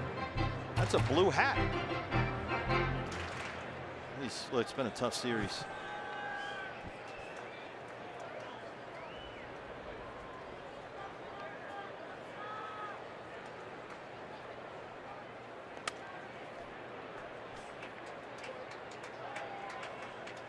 That last uniform, the Justin Bieber wig is sold separately from the uniform.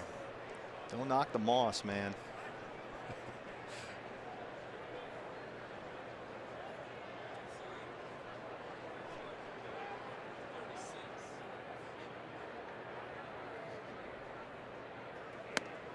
Called strike 3. Hallion rings him up. So that's 4 strikeouts for Wainwright, who has retired 6 in a row, but the Diamondbacks have a 3-2 lead.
It's time to take a look back in history, presented by Geico. We know that guy throwing that sinker. Brandon Webb gets his first career victory on this day. Game 1 of a doubleheader at Shea Stadium in New York. Hey, nice game, Webby. Got some bad news, though. You're going back to the minor leagues immediately after the ball game. Yeah, did you tell him, or did you have someone else? Well, I told him. I think Joe Garagiola Jr. was in the office along with Bob Welch, the pitching coach, and probably Bob Melvin, the bench coach. And it's the only time I've ever sent a player back to the minor leagues where everybody had a smile on their face because we knew Webby was coming back. He was awesome in that start at Shea Stadium. And the reason we sent him down right after is because Randy Johnson was coming off the disabled list to pitch game 2, and we needed a roster spot. Webby wasn't going to be available again for a while, so sent him back to AAA, but he reappeared. And dominated. Woo, did he ever. What a run he had. One of the most dominant pitchers in recent memory in the National League. Molina leads off the 6th against Patrick Corbin, who had a rough 5th inning. Popped up right center. Brandon Drury gets over there, does a nice job. Well, Patrick gave up the home run to Aledmys Diaz to lead off the 5th, then walked 2 in a row, went to a full count on 3 consecutive batters, and then limited the damage. So hopefully he'll breeze through a nice quick 1-2-3 inning here and settle in. Just as a footnote, because I know Webby never gets tired of us talking about it. 7 innings that day, gave up only 3 base hits, struck out 10. Ugh. But he walked a man. Oh, that's why you had to send him down. Super Joe McEwing. Who walks Joe McEwing? What were you thinking? Oh, he's watching with the audio down. Good choice. 0-2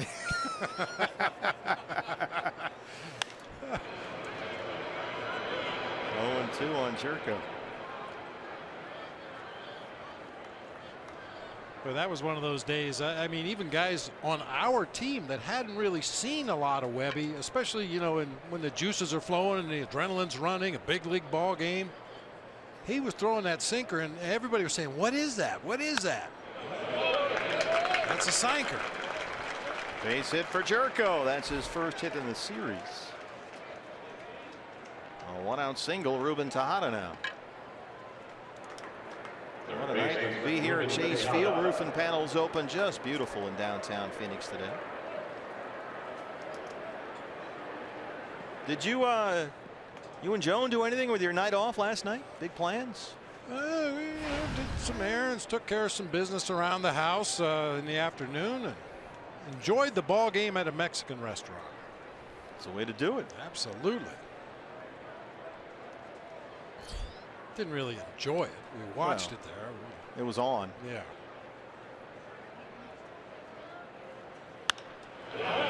Right field one more time. It's in front of Drury.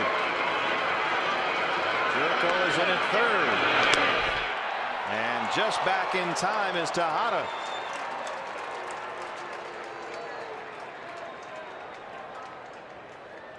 Back-to-back 1-out singles.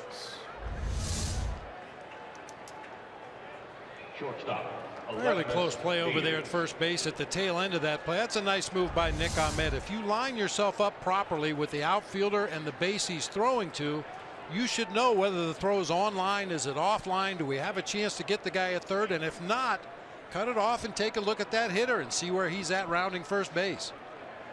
Well, Patrick Corbin stranded 2 in the 5th inning after giving up a home run that went 440 feet by Aledmys Diaz, and now he's got Diaz up there again and again with 2 on. Trying to get out of the inning.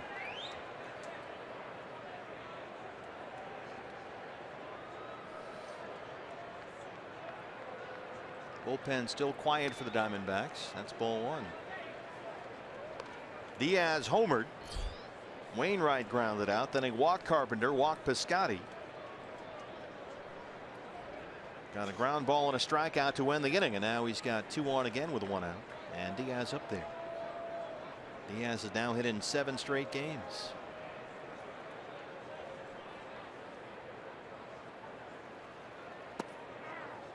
One and one.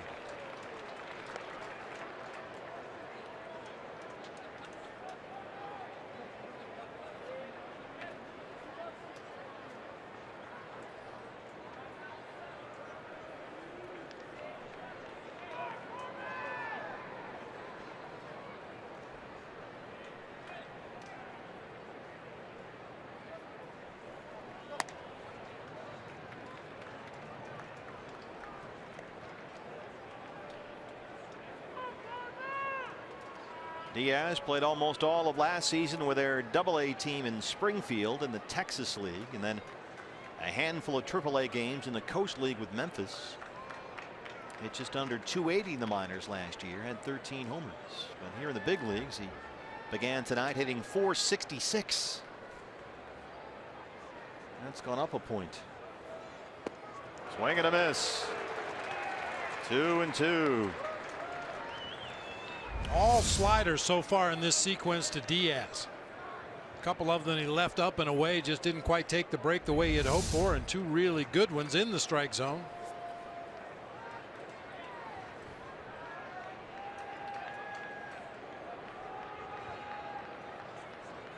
I believe another one is on the way.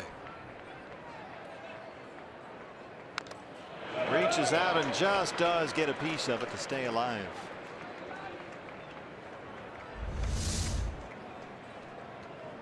Might have made it to that back door. Doesn't look like it. Wellington was reaching over across his body and down. I doubt if it would have made it back to the outside corner, but Diaz makes it a moot point by fouling it away.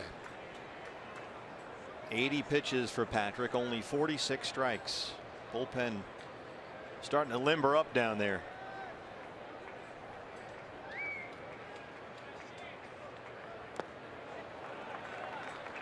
Six sliders in a row in this at bat. A full count, 3-2. Sanderson Ford bullpen, some stirring. Randall Delgado, Tyler Clippard starting to limber up a bit. The Sheriff Andrew Chafin standing by.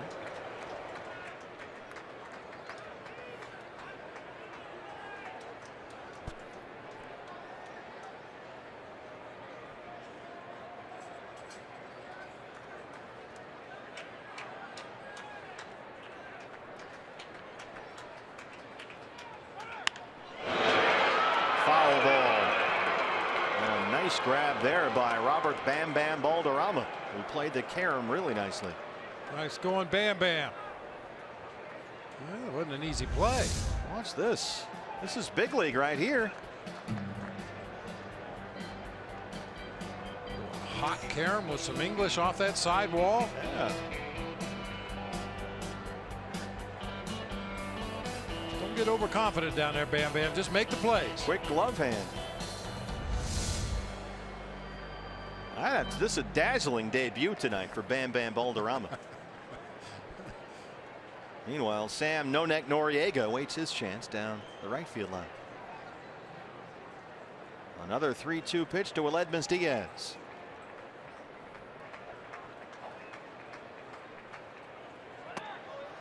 Missed inside, ball 4. They're loaded. That's 5 walks for Corbin.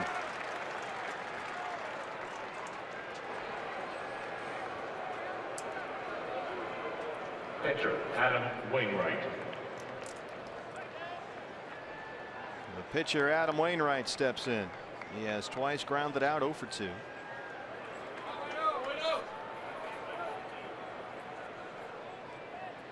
Jed Jerko is the runner at third. Ruben Tejada at second. Diaz at first. What do you think about hitting for Wainwright here down a run? Well, the only problem for Mike Matheny is all the bats he has available off the bench are left-handed hitters, with the exception of his backup catcher Eric Fryer. So he would have to send up a left-handed hitter against Patrick Corbin if he wanted to pinch hit. And on the mound, Wainwright, since giving up the Goldie home run to lead off the 4th, has retired the last 6 batters he's faced, so he appears to be settling in up there.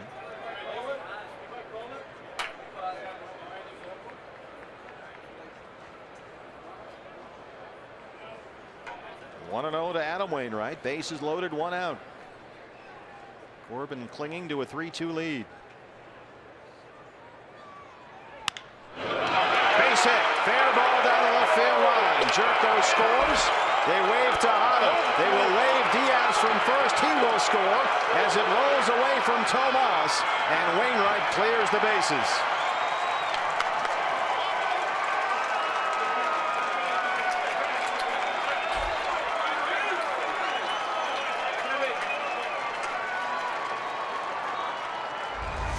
That's why he didn't pinch hit for Wainwright. Boy, he got a cookie right in the middle of the plate. Adam Wainwright has 6 career home runs. He can swing it a little bit, especially when you make mistakes over the heart of the plate like that. Boy, a wicked carom off the sidewall over there, just shot right by Yasmani Tomas. A 3-run triple for Adam Wainwright has made it 5-3 St. Louis. Still only 1 out in the inning. And here's the leadoff man, Matt Carpenter, who has walked twice today.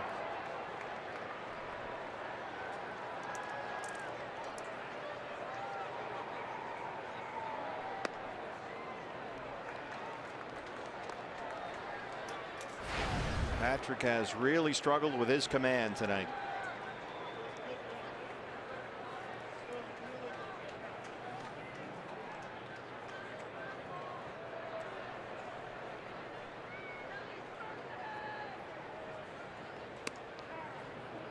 One and one.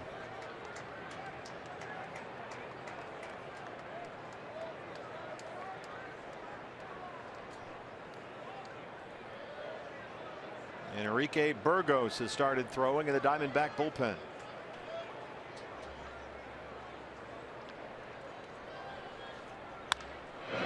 Segura at second. Wainwright will stay put, and that's the second out.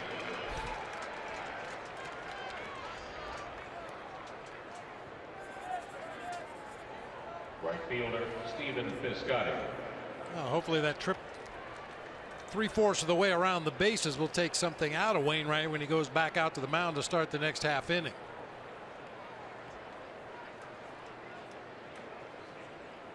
Stephen Piscotty has been aboard 3 times, 2 singles and a walk. He has had a very good series. Wainwright at third, 2 outs.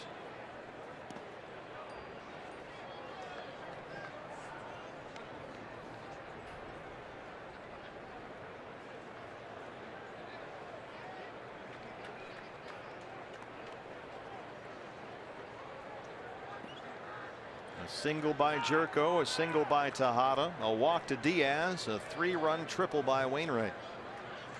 A 3-run St. Louis 6th.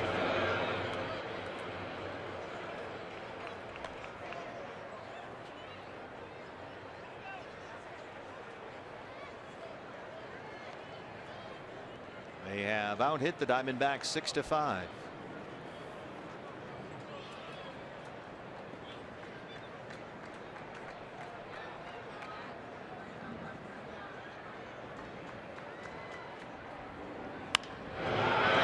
Base hit. Wainwright scores. 6-3 Cardinals. The RBI for Piscotty.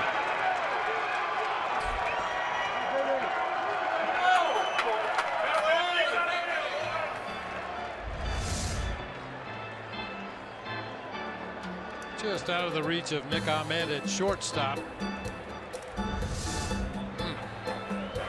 And Chip Hale has seen enough. Patrick Corbin exit. Diamondbacks trail at 6-3.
Run triple. It's 6-3 St. Louis. Fans follow Diamondbacks baseball live with the MLB.com at Bat app. You can stay up to the moment at any moment with game day, live game video highlights, StatCast news, the whole thing. Download MLB.com at Bat, the #1 app for live baseball on your phone or tablet. Patrick Corbin tonight ties a career high with 5 walks. And your Arizona Federal Credit Union pitching change is the right-hander Enrique Burgos on with 4 runs in and 2 outs to face Matt Holliday. With Piscotty down there at first, the numbers on Burgos recalled from AAA Reno Saturday. And showing off that new forkball he picked up this spring. He has faced 6 big league hitters this year and has struck out 3 of them without allowing a base hit. 5 walks for Patrick tonight. Yeah, those 3 strikeouts came in the 9th inning in the first game of this series when he came in to get the final 3 outs and punched everybody out. Looked tremendously impressive doing it. And people are raving about that split finger fastball, or forkball as Dave Stewart insists. But either way, it's dropping off the table and it is filthy.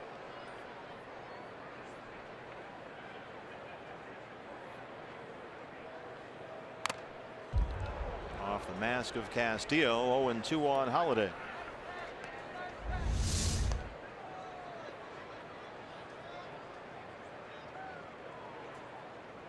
Boom. Right off the nose. He starts off with that forkball grip every time and then adjusts when the ball's in the glove. Looks like.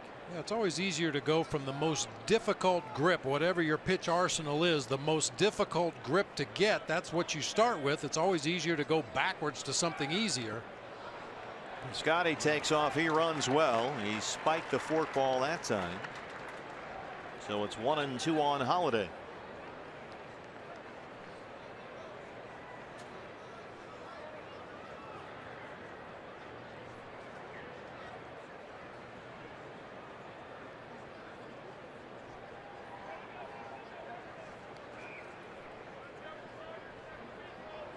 First stolen base of the year for Stephen Piscotty.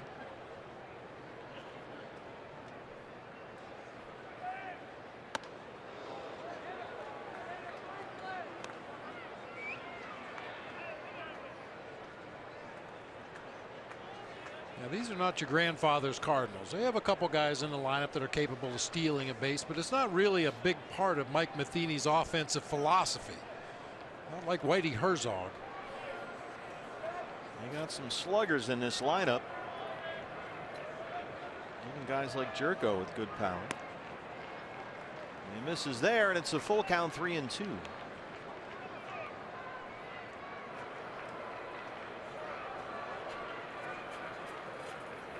Another guy with a lot of pop is on deck, Randall Grichuk.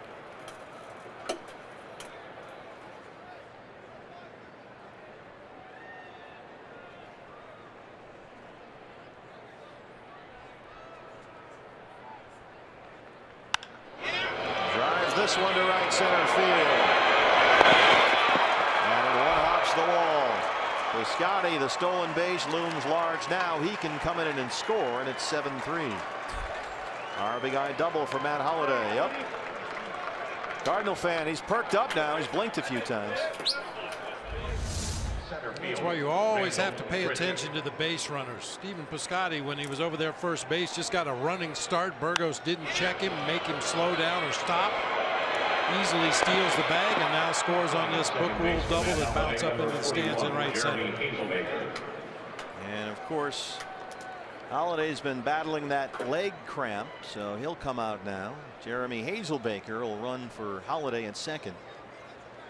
After the RBI double, now 5 runs in for St. Louis in the 6th. They lead at 7-3. Randall Grichuk 0 for 3. The 9th man to bat in the Cardinals 6th.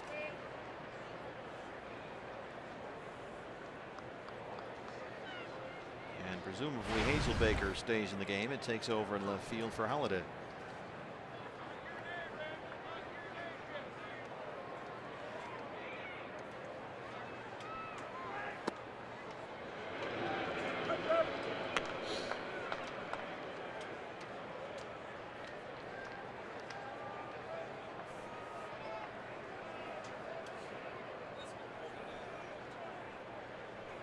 So that's 7 runs charged to Patrick Corbin. 5 walks.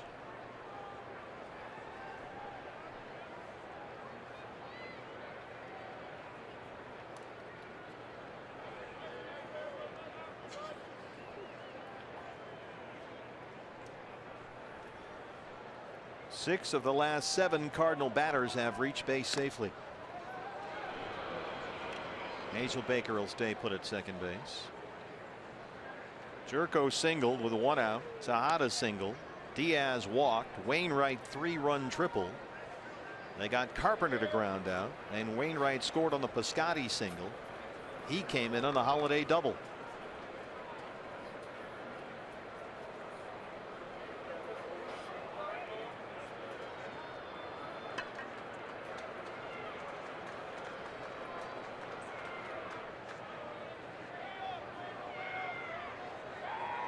Play on at second. Segura sneaking in back there.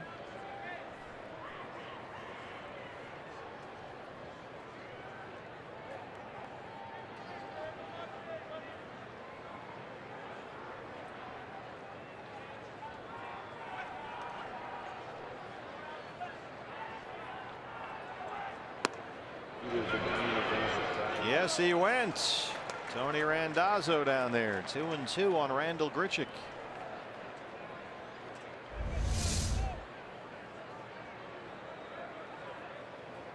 No doubt. Wind is really whipping down there in the field. You can see the sleeves on Enrique Burgos. Roof and panels open here. 2 balls, 2 strikes. Just inside at 95. Full count, 3-2. Yadier Molina on deck.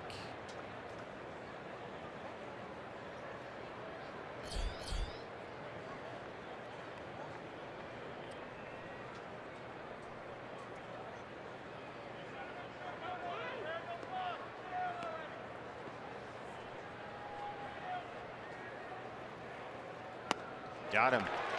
Grichuk strikes out for the 2nd time, but the Cardinals send 9 to the plate. They score 5 times and lead at 7-3.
We head to the bottom half of the 6th inning. Hey fans, we invite you to participate in Gila River game nights by signing up at one of the interactive kiosks right here at Chase Field during any Diamondbacks regular season home. Well, the D-backs, the offense, going to have to come back now against Adam Wainwright, who's got a 7-3 lead and has retired the last 6 he's faced. Top of the order leads off the Diamondbacks 6th. Segura, Lamb, and Goldie. Jeremy Hazelbaker does indeed stay in the ball game. Takes over in left field for Matt Holliday. Segura 2 for 2, a pair of singles. Wainwright now 5 innings, 3 runs on 5 hits. He has yet to walk a batter. He has struck out 4 and given up 2 home runs. Drury in the 2nd and Goldie in the 4th. In search of his first win this year.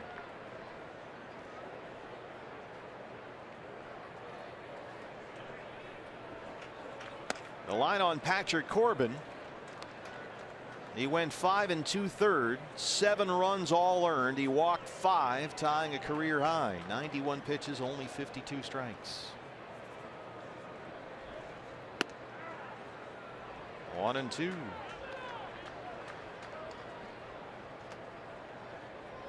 Seven hits and 5 walks against Corbin.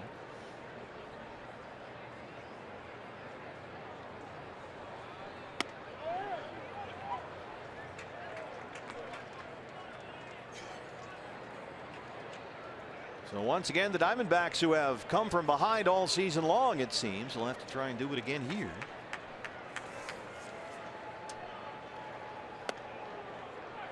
Just missed there. 3-2. High breaking ball, definitely not where Wainwright wants to throw that ball, up there above the top of the strike zone. Those tend to get hit a long way.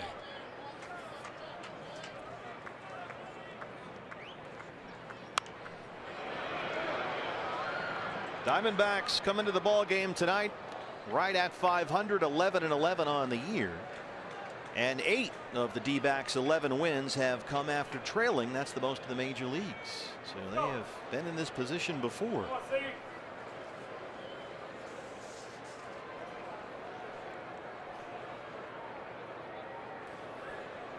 As Brandon Webb likes to call them, the never say Diamondbacks. Segura fans and smashes his bat in 2 on the ground. One of the rare times Gene Segura chased a bad pitch out of the zone, and he knew it right away. Fastball up and in. They retire Segura for the first time. 5th strikeout for Wainwright. He's now set down 7 in a row. Here's Jake Lamb, who's 0 for 2.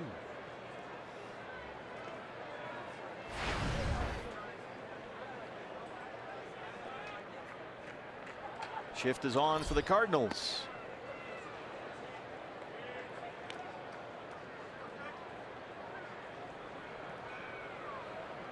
Ledmus Diaz, the shortstop, at the top of the screen there. Jed Jerko in the middle. Matt Carpenter at first. And there for a strike. 1-1 on Lamb.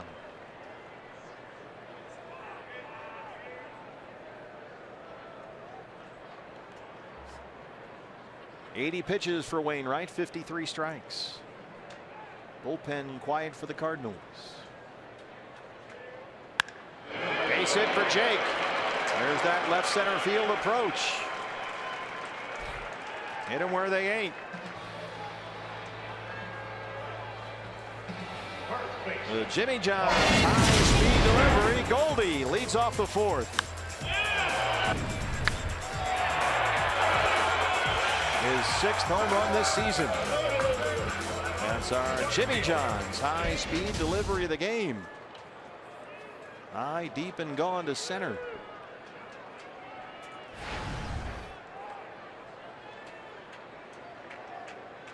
That was Goldie's first base hit in this series.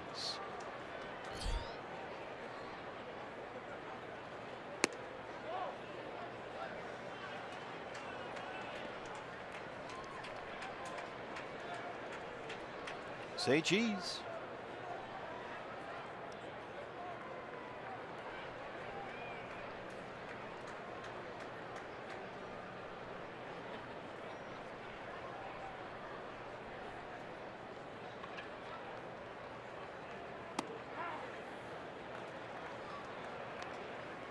One and one on Goldie. The Sheriff Andrew Chafin has started warming up at the Diamondback bullpen.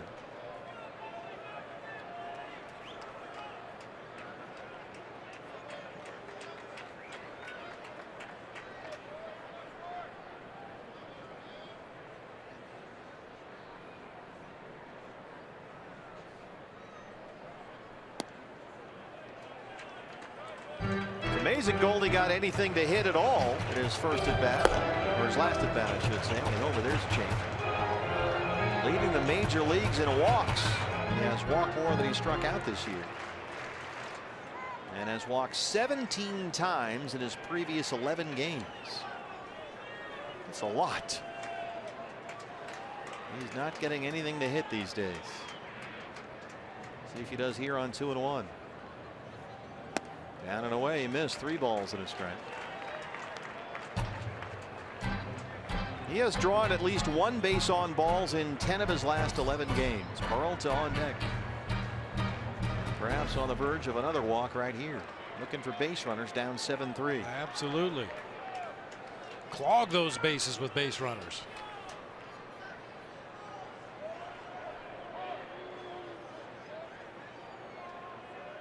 Well, you'll be on your way to a full coronary occlusion with a Goldie's been walking lately.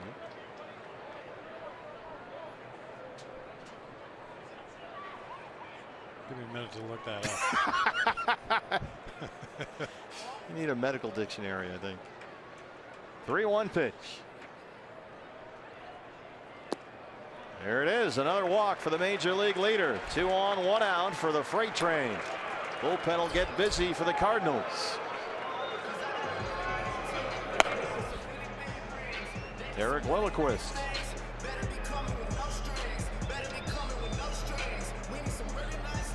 Goldie with his 6th home run of the season. How about this, partner? It's getting crowded atop the National League home run list. Yeah. Bryce Harper with 9. Neil Walker hit 1 tonight to give him 9. Trevor Story hit 1 to give him 9. And Nolan Arenado hit 1. He saw 9.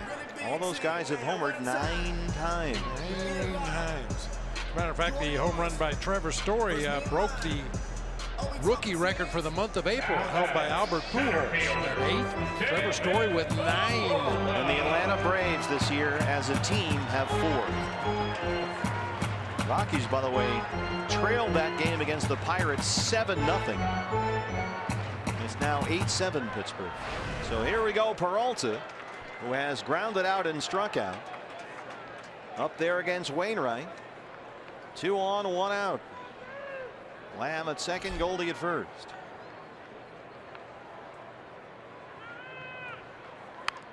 Check swing foul. That was the first walk issued tonight by Adam Wainwright.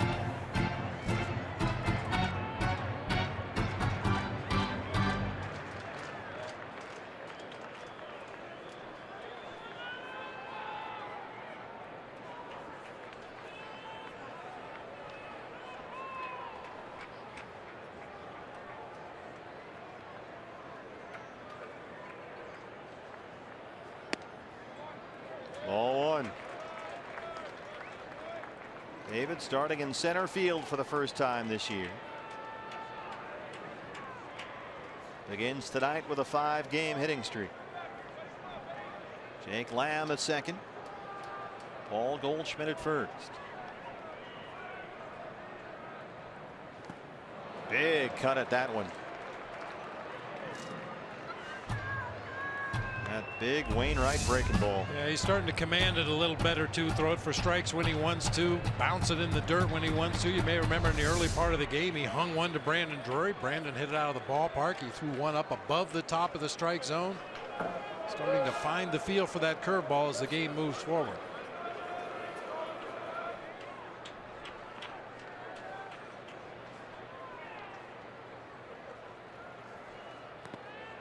In the dirt, 2-2.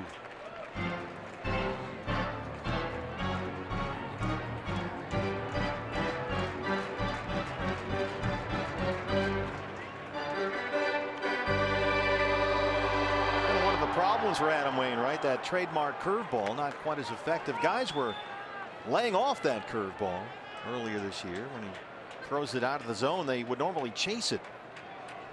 But hitters have been a little more patient about that Wainwright curveball this year. 2-2. Peralta just does get a piece of that curveball.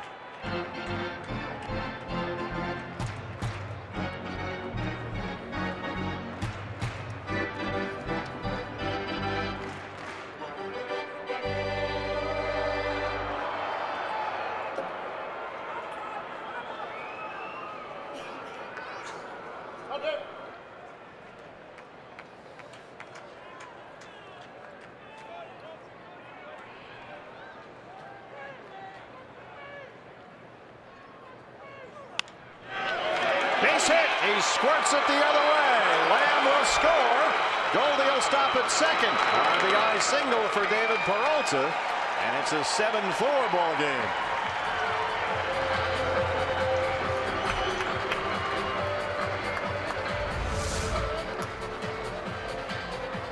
Just fights that one off. David would like to go back to the bench and tell his teammates he was looking for a pitch to shoot that way. I think he just got jammed and fought it off and kept it fair down that third base line. Whatever it is, it works. An RBI base hit. He extends his hitting streak to 6 games. And Mike Matheny is going to double switch here. Looks like Brandon Moss is going to come out and play left. They'll move Hazelbaker to center, and Grichuk comes out. We'll sort it all out when we come back.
With one out in the bottom of the 6th, Diamondbacks creeping a little closer. It's 7-4 Cardinals. Hey, fans, when the D-backs win, you win at Papa John's. A day after every Diamondbacks win, you get 50% off your regular menu price online order at Papa John's.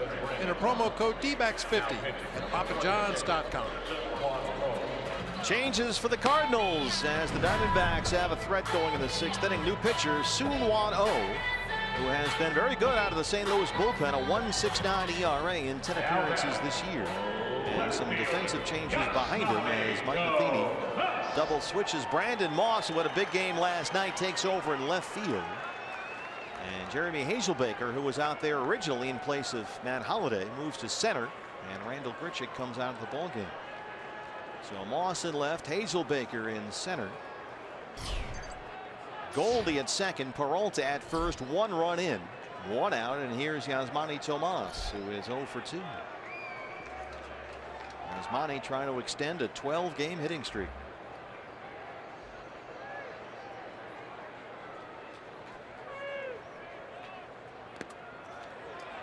Everybody stays put. Ball 1 to Tomas.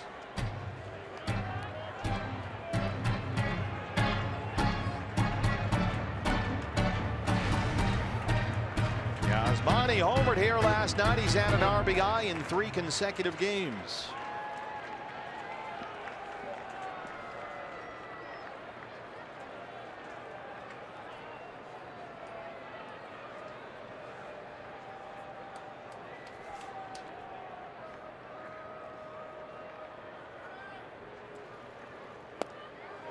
Lays off that one. He did not go, says Tony Randazzo down there, and it's 2-0.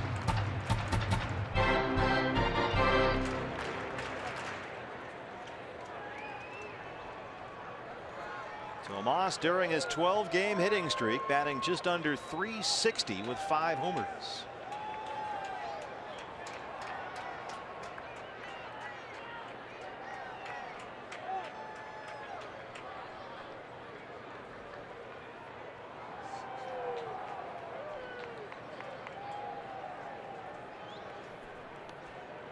Molina wants to talk it over with O.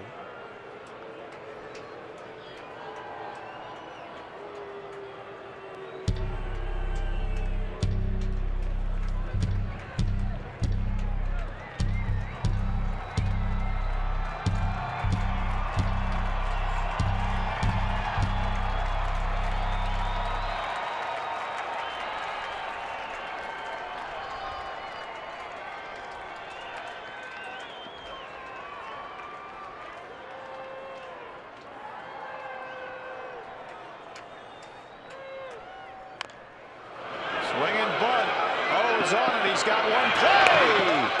So Moss made it close. Runners move up. And that's the second out.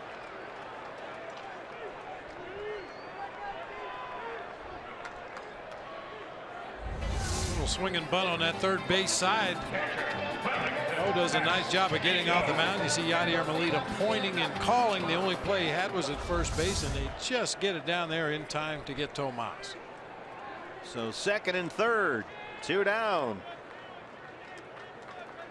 Wellington Castillo singled and scored in the second. Came in on the Drury homer. Struck out his last time up against Wainwright.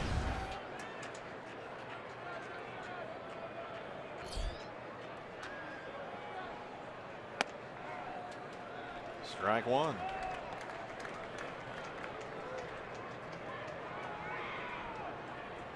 Well, he has 4 hits in the series.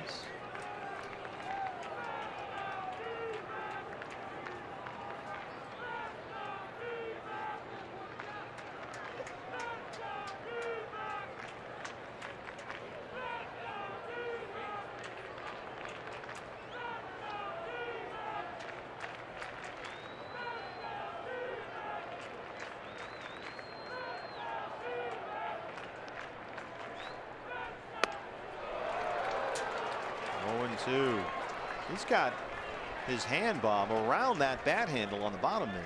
Doesn't rest on the handle. He's actually got it, it looks like, in the palm of his hand. Let's see if he shortens up here with 2 strikes. Yeah, he may get up off the knob of the bat here with 2 strikes. But yeah, Wellington likes to wrap that little finger clear underneath the knob of the bat. Really give himself a lot of leverage. He's creeping down there. Miss with that one, 1-2. I'm not sure what effect it'll have down at field level, but we're starting to feel some wind here in the press box. Yeah, it's getting very breezy up here. The wind seems to be blowing across the outfield right to left with the roof and panels open here. There you go, candlestick. Flashback. Molina out in front of that one, 2-2.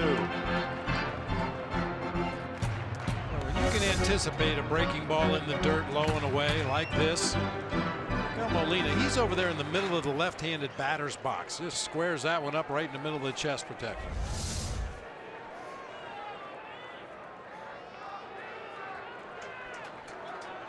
Two on, 2 outs, 2 balls, 2 strikes.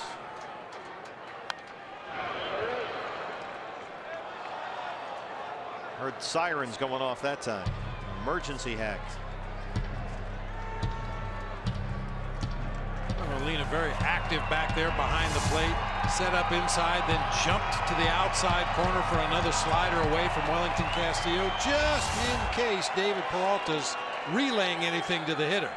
Don't want to set up too early as a catcher. That could be a tip off what pitch is coming.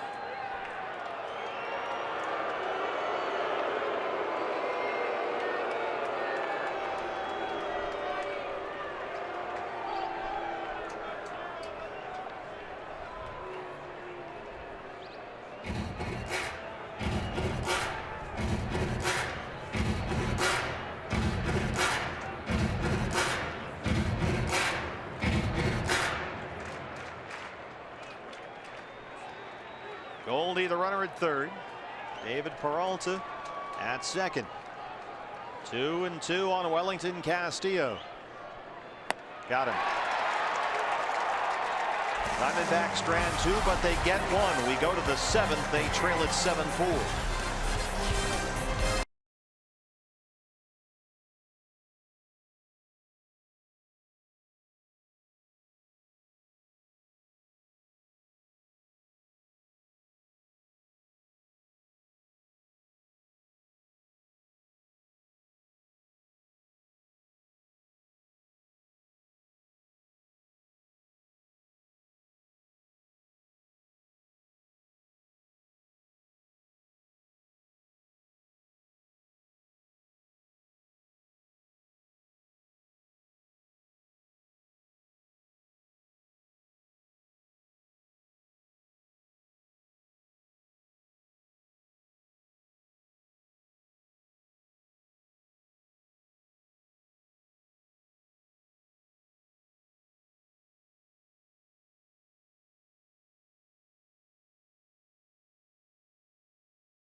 earlier today about the addition of the split finger fastball, or fork ball as GM Dave Stewart calls it. He said, I was just throwing it in spring, just kind of playing catch, and pitching coach Mike Butcher asked, why don't you throw it in a game? He said he didn't have a consistent grip. He didn't know what it was going to do out there, and of course that can be common with that particular pitch. But Butcher made him throw it in his next 5 appearances, and it's really worked out. He had to find the grip that was right for him. He talked to a pair of former D-backs relievers, J.J. Putz and Mike Fetters. J.J.'s did not work for him. Fetters did not work for him. He found one that he likes. His fingers are actually a little bit not as wide as the typical split finger, and that's what's working for him. And first off, he was kind of throwing it with a stiff wrist, but both Putz and Fetters suggested he just throw it easy, like a fastball, and let it go, guys. Jody, I got a question for you, because as BB noted, it's getting awfully breezy up here in the booth. What's the wind like down on the field? Well, you're right. It is kind of whipping up, and it's kind of circling. I can't really tell if it's blowing a particular direction. It kind of feels like it's swirling a little bit. But you're right, it's definitely picked up in the last 10 or 12 minutes or so. Yeah, it's coming through the outfield panels, which are open tonight, and sort of swirling around the ballpark. Yadier Molina drives that one toward the left field corner. And it's option fair, base hit for Molina, who has a leadoff double.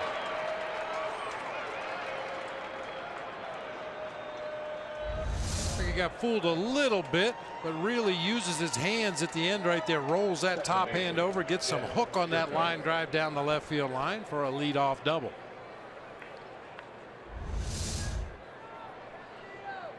So Molina now with a 9-game hitting streak, his 6th double this year. Jed Jerko singled and scored his last time up, 1 for 3.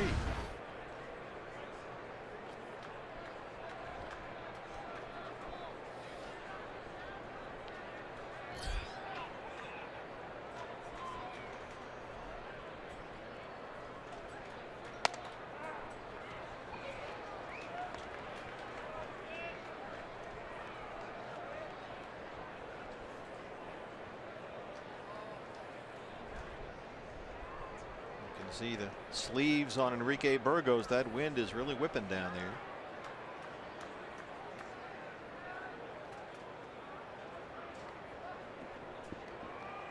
there. I'm embarrassed to even mention the wind, considering who I'm sitting next to and what you dealt with in your day in that old ballpark. This isn't a wind. I don't see small children blowing across the field yet. Not a candlestick wind, that's for sure. Yeah, just ask Stu Miller. It blew him completely off the mound in an all-star game at Candlestick Park. Diminutive lefty, just leaning the wrong direction when the wind hit him in the chest and knocked him right off the mound. Those diminutive lefties. Yeah, not a lot of them.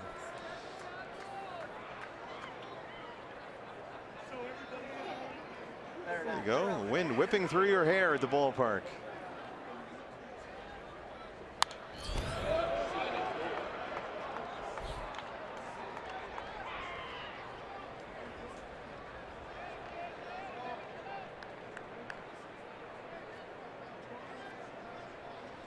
Jerko showed up in Jupiter, Florida for spring training with the Cardinals, expecting to be a super utility guy. Had about 6 different gloves in his locker, but with Colton Wong struggling and Jerko doing all right at the plate, he has pretty much been the second baseman. So he's, for the most part, stayed in one spot.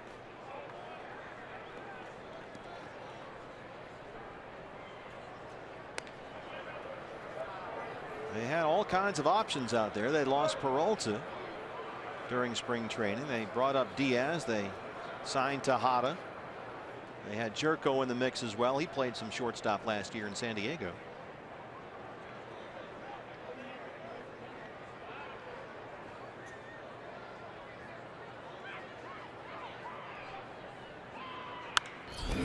But it always ends up working itself out. That's what you always say, or you always hear. Well, it'll sort itself out, and it always seems to. Diaz has hit at shortstop. Jerko has hit at second. Tejada's a reserve. He's in there at third base tonight.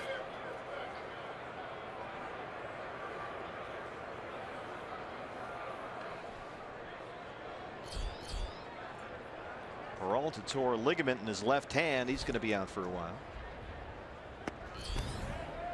Missed at 96, 2-2. Just like the Diamondbacks, middle infield has sorted itself out. Segura is leading the major leagues in hits. Nick Ahmed has been a human highlight reel at shortstop. And Chris Owings has settled into emergency duty in center field, where he's done well. David Peralta out there tonight.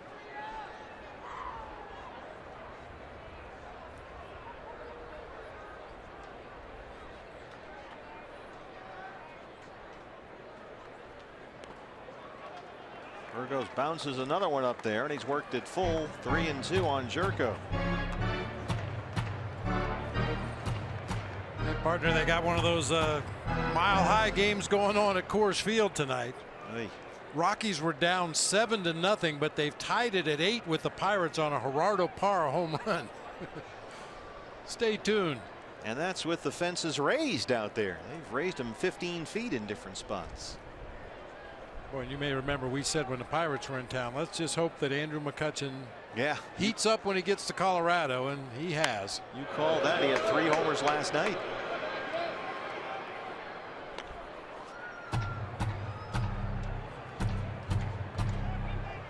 That's always a scary thing for a manager when you go over your advance report, and a guy who has historically been a good offensive player like an Andrew McCutchen or a Paul Goldschmidt, and you look at the stat sheet and go, geez, he's only 2 for his last 19. What?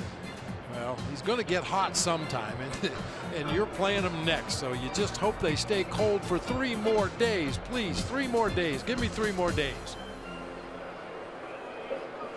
Diamondbacks were able to handle Andrew McCutchen pretty easily in that 3-game series against the Buccos, but not so much for the Rockies pitching staff. Parra a homer, Reynolds a homer, Arenado a homer, Story a homer. Yikes. He walked him. Burgos loses Jerko. And the batter will be Ruben Tejada.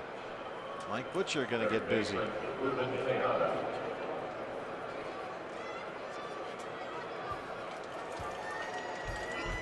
So some news from the minors. Peter O'Brien last 3 games hit 4 homers. He's knocked in 8.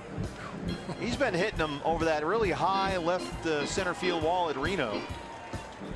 So Peter has found the home run stroke this year. Kane County 9-0 winners at Dayton, and Kane County's got that pitching staff going. 4 shutouts in 19 games this year. And Visalia under J.R. House won 3-2.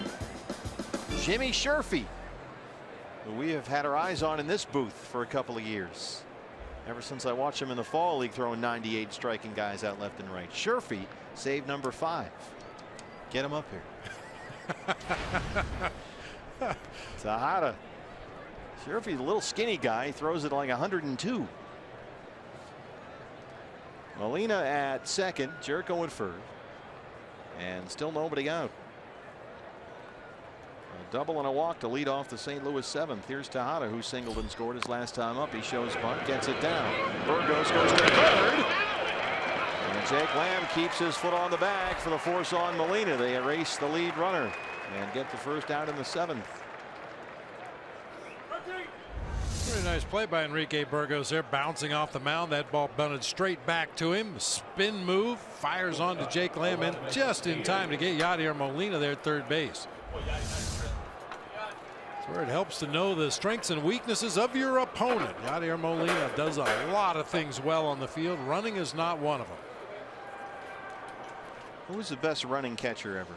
Boy, I don't know. Has there been one? Yeah, Jason Kendall. Oh, yeah, good call. Yeah. He used to steal bases all the time. And John Bad Dude Stearns back in the day. John Bad Dude Stearns. Now, why was he a bad dude? I don't know. That's just what everybody called him.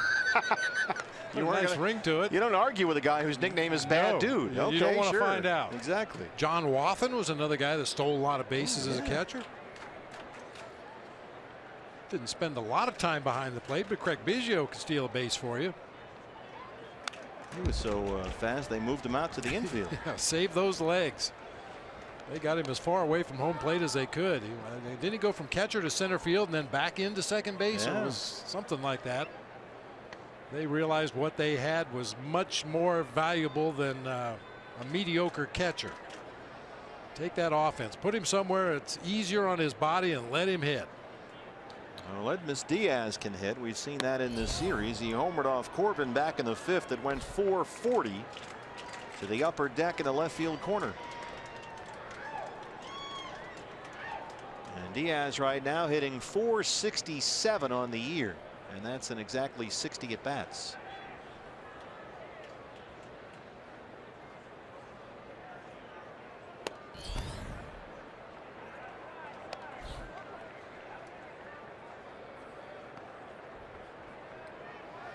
Andrew Chafin throwing again in the Diamondback bullpen.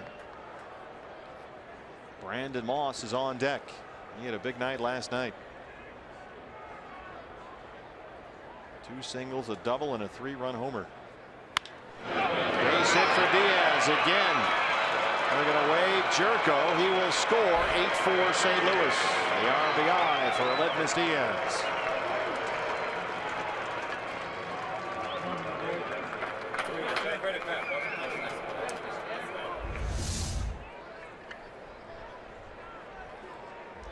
Not a bad slider working its way down. Unfortunately caught too much plate, and Diaz rips it through that hole on the left side. Well, Chip Hale wants his lefty to come in and face Moss, so that's it for Enrique Burgos, and we'll get a look at the Sheriff when we come back. Diamondbacks trail at 8-4.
Seventh inning, and the Arizona Diamondbacks fans are proud to offer ticket discounts to military and first responders presented by Geico. All active, reserve, or retired military personnel and fire or police personnel can enjoy discounts all season long, including 50% off on Sundays. So get your tickets at dbacks.com/military, and thank you all very much for your service. Andrew Chafin, the Sheriff, pressed into service here, and a bit of a mess. A run in for the Cardinals, now 8-4. He's got Tejada at second, Diaz at first, 1 out, and the left-hand hitting Brandon Moss is in there.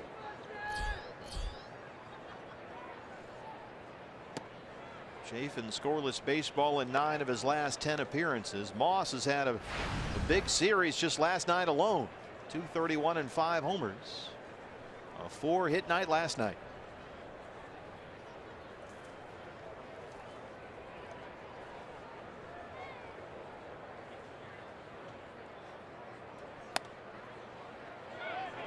He did not go. Adam Hamari down at third.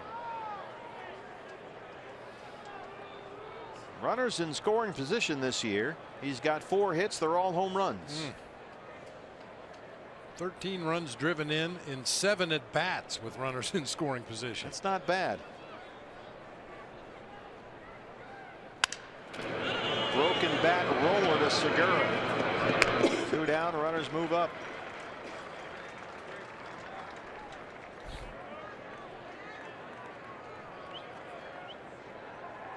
Brings up Matt Carpenter, who has walked twice, struck out and grounded out. He's 0 for 2.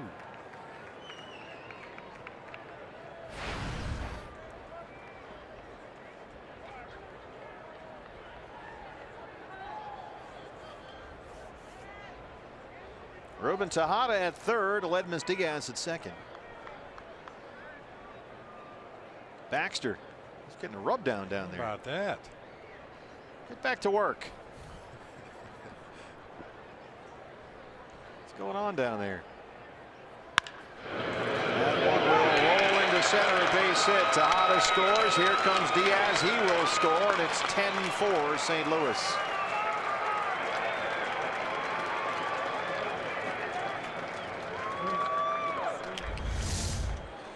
Well, certainly they all count, but a bunch of ground balls that have snuck through the infield here in this inning. You see Gene Segura react out there, just couldn't get there quickly enough. That'll play 2 more Cardinals. St. Louis with a 5-run 6th and now a 3-run 7th.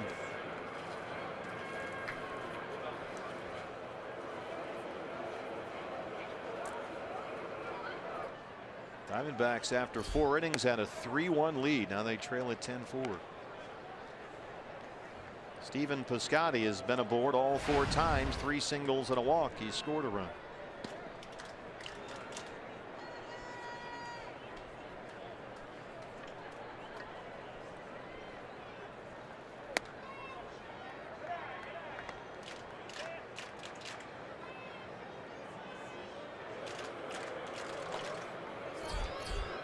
Big Jonathan Broxton warming up at the Cardinal bullpen.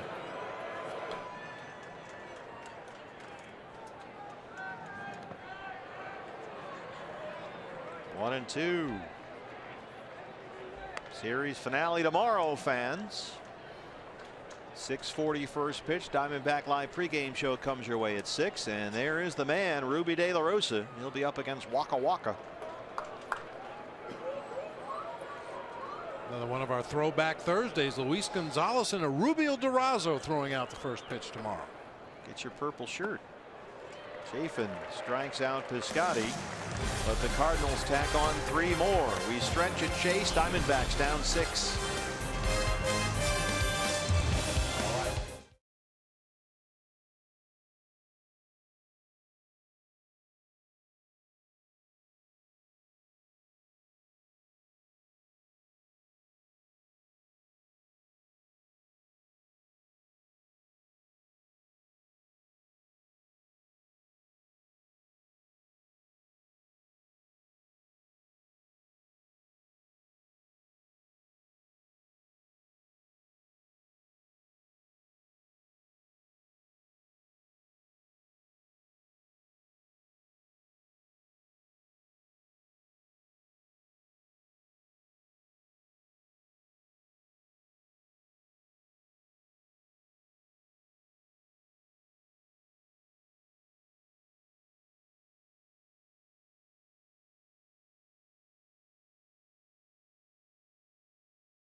D-backs looking for a touchdown, an extra point. They trail at 10-4 in the bottom of the 7th inning. Sunday, NASCAR Sprint Cup racing heads to the big one at Talladega with the Geico 500, where Dale Earnhardt Jr. will look to defend his title beginning at 9:30 a.m. on your local Fox station or watch it live on Fox Sports Go. Soon 1-0, still on the mound for the Cardinals as Brandon Drury leads off the D-backs 7th. Brandon, a 2-run homer off Adam Wainwright back in the second, his second of the year. And he's at 309 now for the season. Making his 3rd start this year in right field, David Peralta in center, and Chris Owings getting the night off.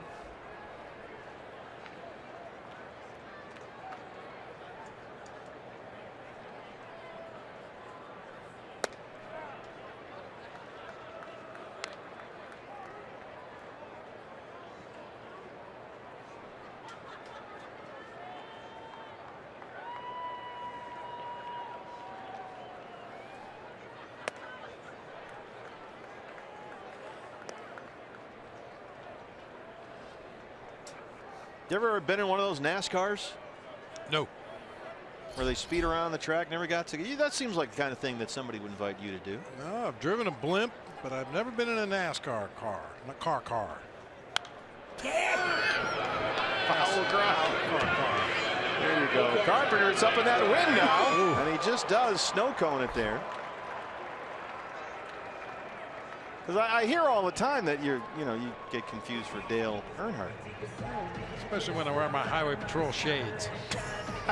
With the mirrors? Yeah. You know how they teach youngsters to count down south? What? 1, 2, Dale Earnhardt, 4, 5. It's true. Absolutely. Nick Ahmed.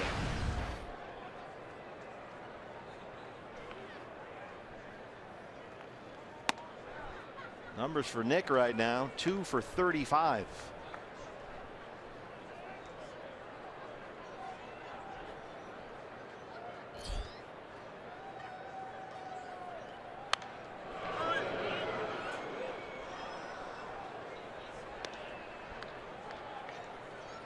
And when you're 2 for 35, it's almost always 0-2.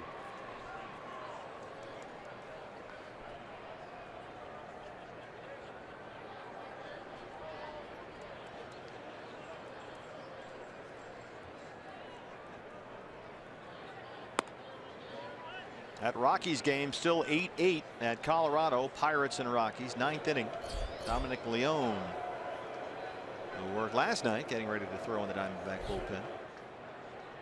Dodgers are hosting the Marlins. They're trailing again 2-0 in the 8th inning. As Ahmed strikes out, second strikeout for O.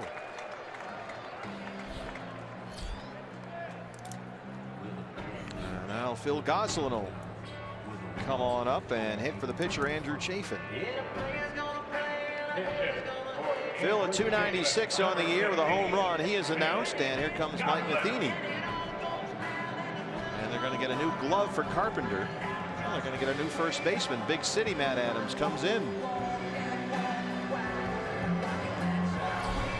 Pitching change at Chase Field. Back after this.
10-4. What's next brought to you by CenturyLink. The series finale of this 4-game set tomorrow night. Diamondback Live pregame show comes your way at 6 o'clock. Michael Wacha, the Texas A&M Aggie, is on the mound for the Cardinals, and Ruby De La Rosa for the Diamondbacks.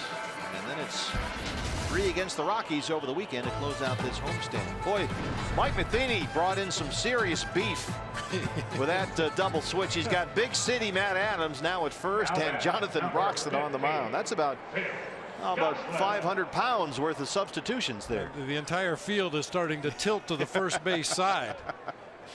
Man.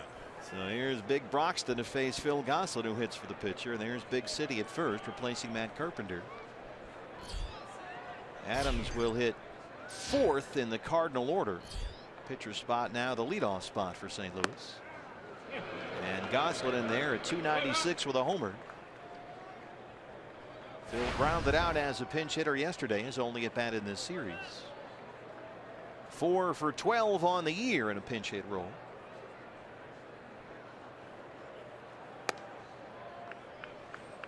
Fastball slider changeup combination from Broxton. Usually the changeup only to left-handed hitters. Doesn't throw nearly as hard as he did early in his career. Of course, he's thrown a lot of pitches out of the bullpen for a variety of teams. Used to consistently hit the upper 90s, occasionally touching triple digits. Bounce to third. Tejada has it. And that's the inning. We go to the 8th. Diamondbacks trail the Cardinals 10-4.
Trail the Cardinals. Fans looking for a cool way to spend Memorial Day weekend with family. Well, we've got the answer for you right here. It's the air-conditioned comfort of Chase Field. And you'll get the D-backs pool bag on Saturday, May 28th. That's courtesy of Mattamy Homes. And on Memorial Day, Monday the 30th, pick up the D-backs barbecue apron, courtesy of IHOP. For tickets, visit dbacks.com, and we'll see you here Memorial Day weekend at Chase Field.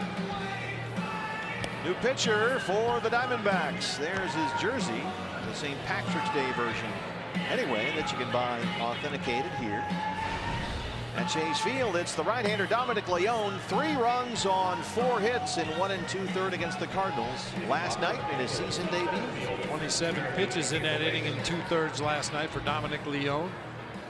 Just hoping to get a quick 1, 2, 3, 8th inning out of him right here. Well, the dangerous Jeremy Hazelbaker will lead off the 8th inning. He's at .321. He's got 5 homers. And came into this series stuck in a 1 for 23 pit of despair, but he has been tearing up this ballpark.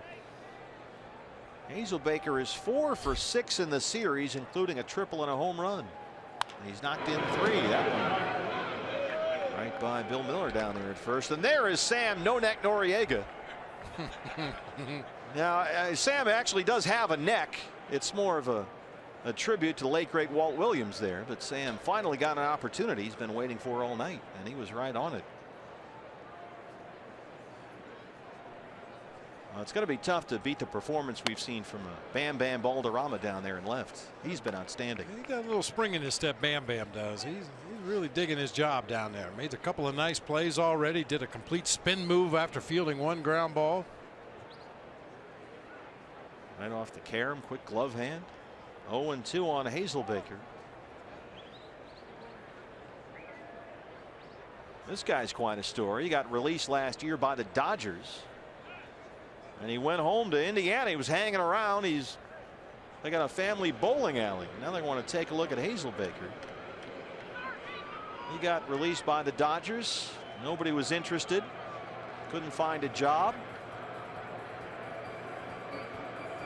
His mom actually runs a roller rink, and he was hanging out there helping run the family roller rink, and the Cardinals needed a body. They just needed a guy, and they called him, and he said, "Oh, you got good reports on you. Why don't you come over?"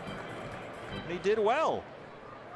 So he threw some clothes in a suitcase and went to AAA Memphis. They brought him back on a minor league invite this spring, and he's had a tremendous year.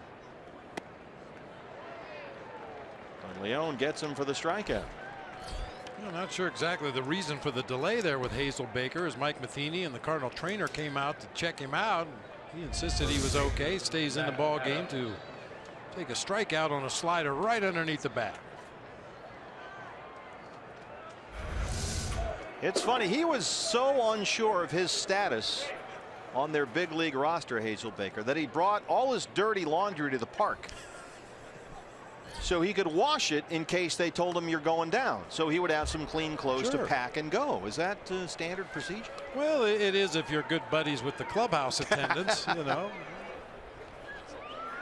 slip them some green, or buy them their favorite adult beverage, big bottle of whatever it happens to be, and they'll do your laundry for you and fold it up. But he wanted to be ready to go in case they said, "Hey, going to Memphis or wherever."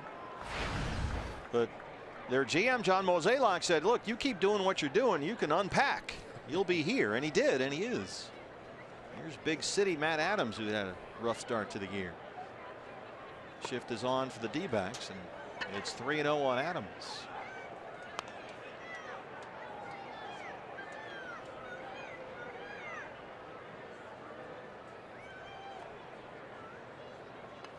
Big pull shift for big country, big city, big country, all those. The whole thing.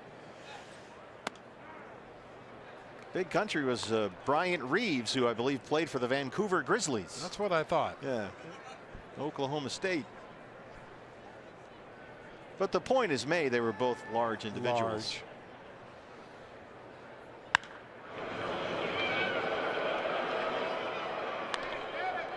Yeah, remember, it was in St. Louis against the Diamondbacks last year when the big city blew up his right quad at Busch Stadium at the end of May. Needed surgery and was out for more than 90 games. Didn't get back to the middle of September, and he really hasn't recovered from that. His numbers have been down. And he strikes out. Dominic Leone comes in after a rough night last night. Strikes out Hazelbaker and Adams. Catcher, Yadiel Molina. 2/3 of the way to a really good bounce back outing for Dominic Leone. Elevated fastball up and out over the plate. And gets the big swing from big city. Yadier Molina.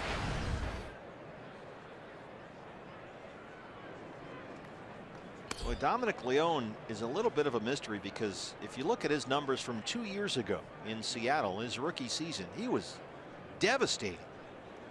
He had a strikeout rate of better than 25%. His fastball averaged 95.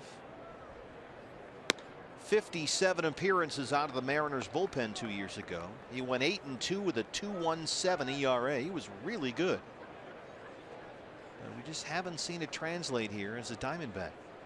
At least not consistently. We've seen some flashes here and there where he'll overpower a hitter with his fastball, and then we'll see one of those. Yeah, that's sort of the way it's gone. He played collegiately at Clemson. This is a 16th round draft pick. Diamondbacks got him from Seattle in the Wellington Castillo Mark Trumbo deal. Came over here with Gabriel Guerrero, Jack Reinheimer, Wellington Castillo.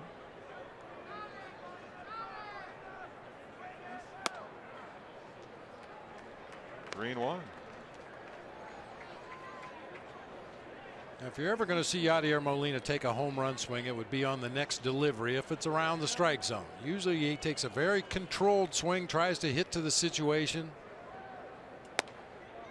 Takes all the way. 2 strikeouts, now a walk for Dominic Leone. And he'll work to Jed Jerko.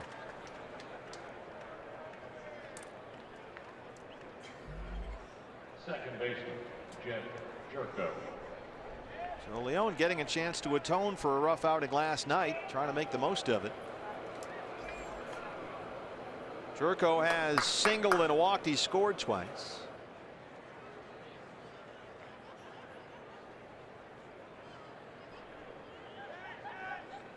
Dominic Leone made 3 appearances with the D-backs last year, right after he was acquired from Seattle. Gave up 6 runs, 8 hits, and only 3 2/3. Spent most of last season pitching in the minor leagues between both Seattle and Arizona. There's a rocket right to Segura, spins him around. And they retire Jerko. Leone strands the 2-out walk. Bottom 8 on the way. Diamondbacks down 6.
After the game, and Brandon Webb on the pregame show, we wondered out loud about Patrick Corbin, and you will show the difference between innings 5 and 6 here tonight in his performance, won't you? Yeah, we're going to take a look at the 5th and 6th innings of Patrick Corbin. One he was able to get out of, the other not so much, so we're going to break those down. All right, we're on right when this game ends. I will tell you this, Stephen Bob, as we send it back to you, the wind is blowing out even here on the set, right? Yes, it is. All right, back to you guys.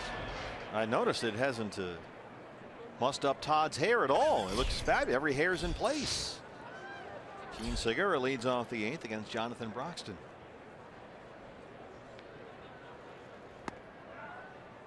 Segura has singled twice, struck out his last time up.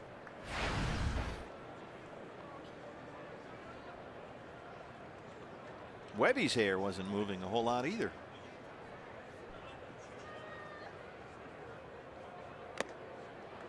Webby has his hair trained.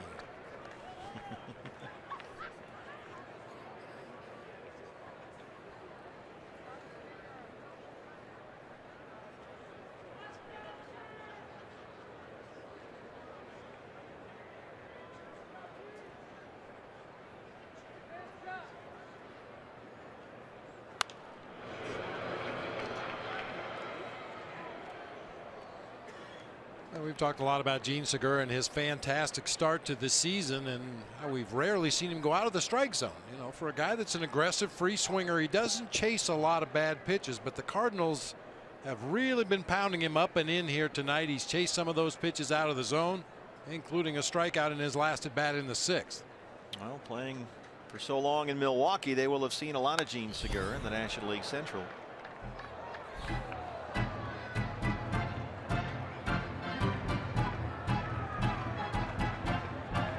Dodgers still losing at home against the Marlins 2-0 in the 8th inning.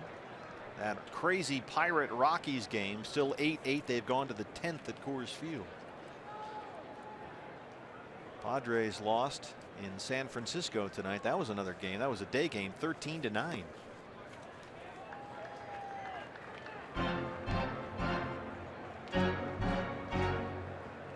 Samardzija got the win for San Francisco. They beat Cashner.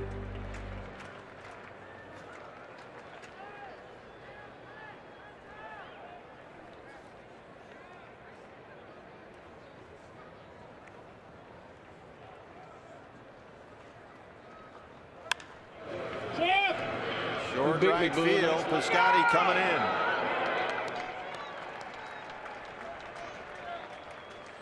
But in that Rockies Pirates game, the Pirates led that one 7-0 after the top of the 4th inning.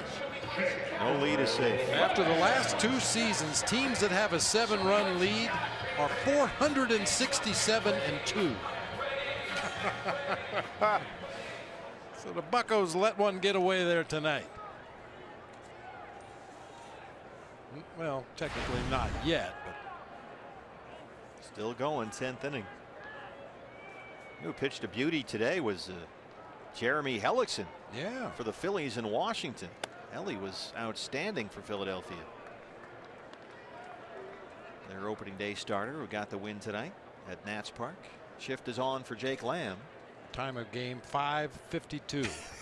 What are you saying? Jeremy was methodical. Is that right? Is that a word? Yeah, sure. It is now. Rolls that into left center. A base hit for Lamb. 2 for 4 for Jake. Second time in the ball game tonight. He's gone away from the shift for a base hit. First baseman, Paul Goldschmidt. Here's Goldie, who homered in the 4th, his 6th of the year. He walked his last time up, the major league leader.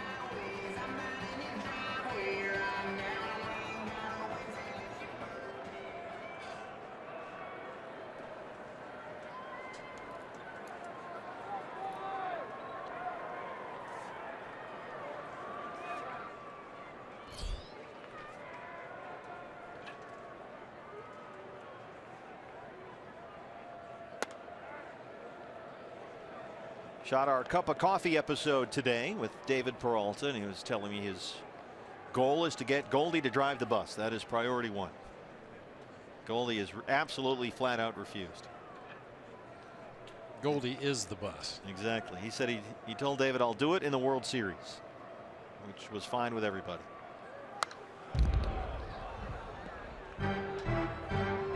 David was very proud of himself for getting Zach Greinke to drive the bus the other day. That was a big win for him. So he's got Greinke in his book. There's Zach.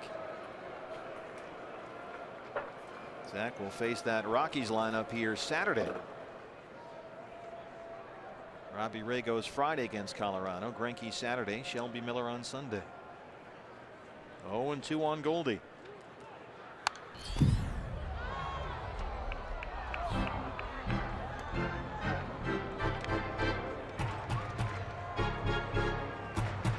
Obviously the home run earlier in the ball game today, but you can just tell Goldie's swings are much better than they have been over the past couple of weeks. You know, every now and then he'll put together an at bat where you say, boy, it looks like he's snapping out of it, and then he won't get anything to hit for 3 or 4 at bats in a row. And tonight it looks like he's feeling it a little bit. That bat is really quick through the zone.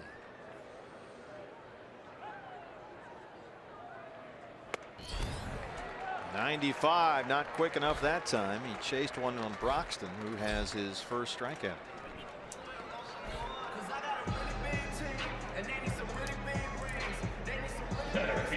David Peralta.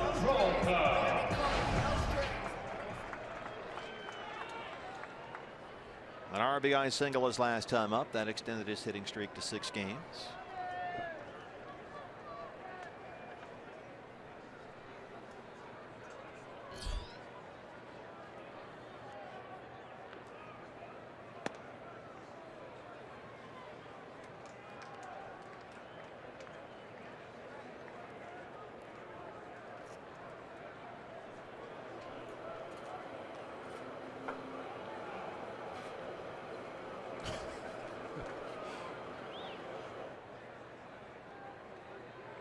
Jake Lamb takes off. That's fouled out of here.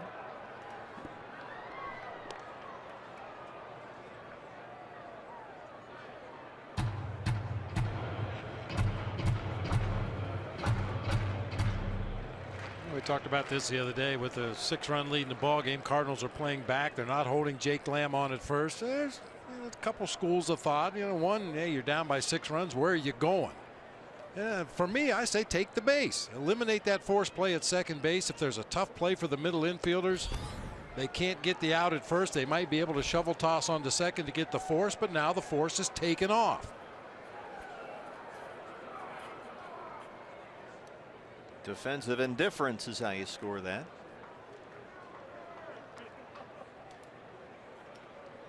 Two and one on Peralta.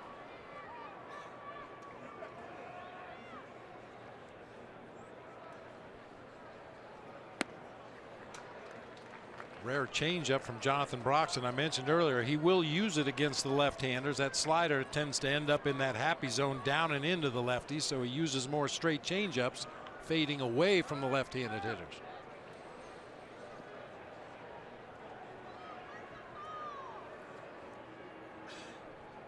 Two and two.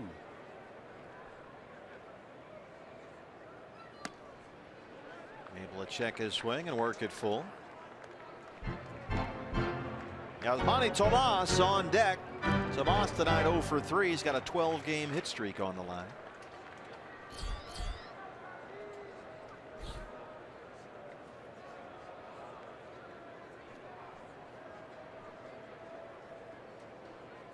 Three-two pitch.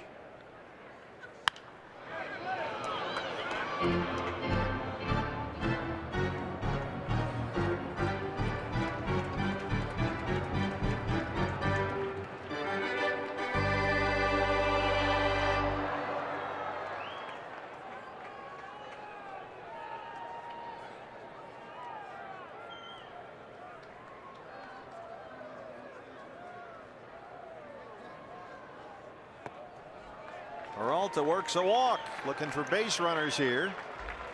And Tomas will come up now. 2 on and 2 out. Trying to extend his hitting streak.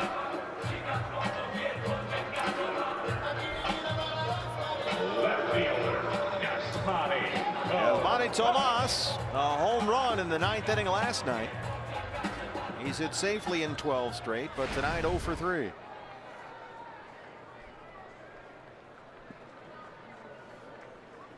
He's got Lamb at second and Peralta at first. There go the runners. Tomas hits it to third and backs up to Hana. Long throw. And that's the end of the 8th. We go to the 9th. Diamondbacks trail the Cardinals 10-4.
Diamondbacks at one point had a 3-1 lead, but they trail it now 10-4. Your Gila River game summary. It was Adam Wainwright who's in line for his first win this year, who had the big hit in the ball game, a 3-run triple as part of a 5-run St. Louis 6th. And now as we start the 9th inning, the new pitcher for the Diamondbacks is the right-hander Randall Delgado. Yeah, we were speculating that perhaps they'd hit for Wainwright in that at bat back in the 6th inning, but he ends up tripling in 3. Knocked it down the left field line and scored all 3 as it rolled away from Yasmani Tomas in the left field corner. Delgado already with 11 appearances and 14 innings under his belt this year. Randall threw only 5 pitches in last night's ball game. And Ruben Tejada leads off the St. Louis 9th.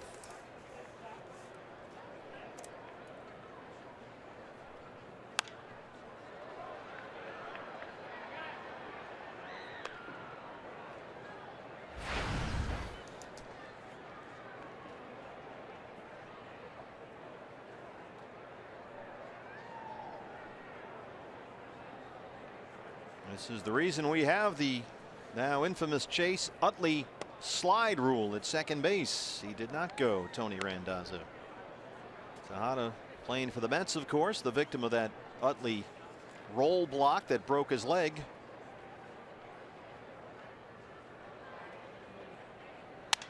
Fly ball out to right field. Segura drifting out there, and he runs it down. Hey, D-backs fans were excited to introduce 1893 from the makers of Pepsi Cola. It's a premium cola inspired by the original Pepsi recipes and features premium cola extract and fair trade sugar. Pick up one at your local retailer today.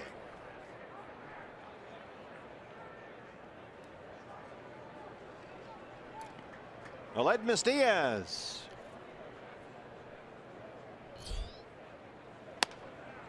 In there at 475. He's got through his first 61 at bats in the major leagues. He's hitting 475.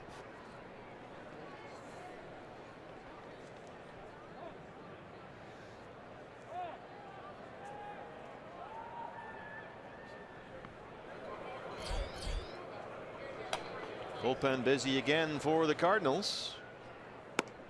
Matt Bowman, the right-hander, warming up.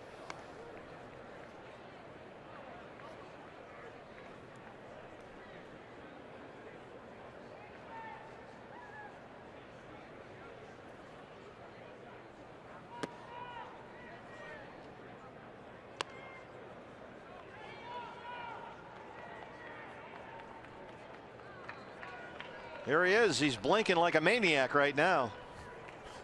His Cardinals have come back nicely, although he looks a little nervous with a 6-run lead in the 9th.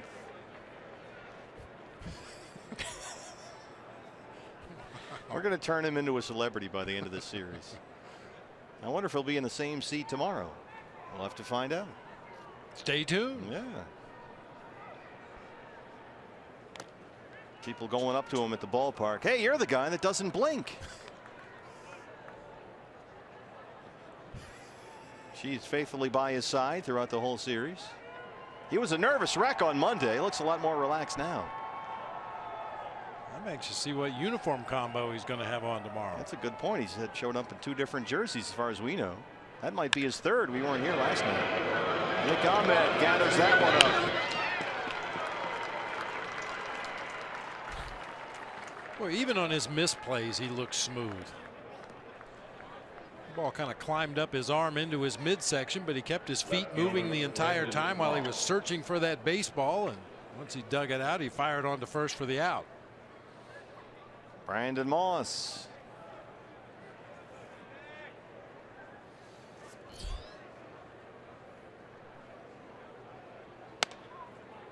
Shift is on for the Diamondbacks. Jake Lamb way over there by second base.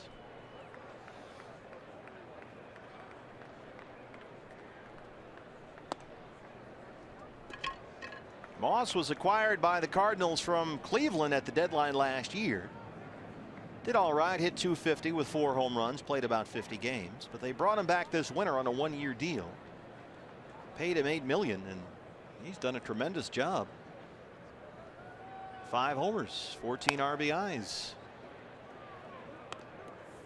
They got Adams who can play over there at first. They got Moss who can play first. Carpenter who can play first. Matt Holliday has played some first base.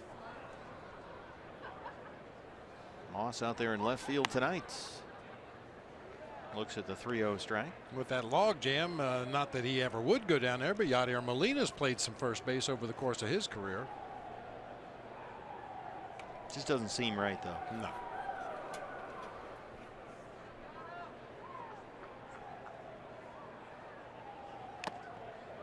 Three and two.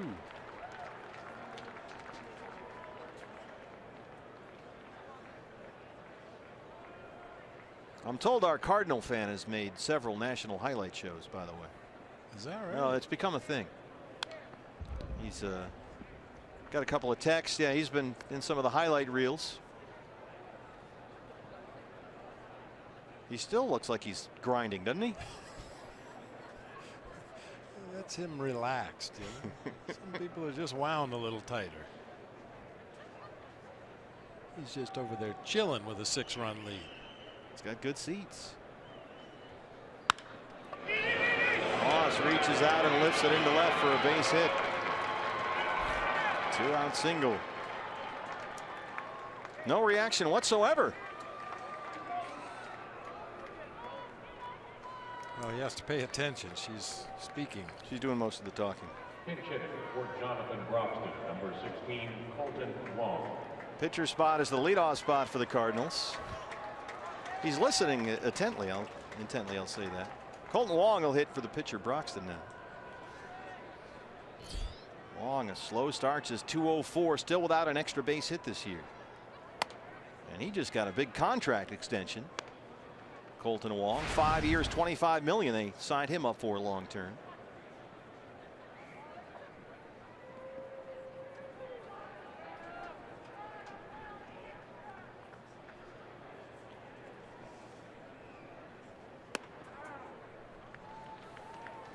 I'm being told with his 66th plate appearance of the season, Diaz will now qualify for the batting title with a .468 average. Wonder if he can hold on.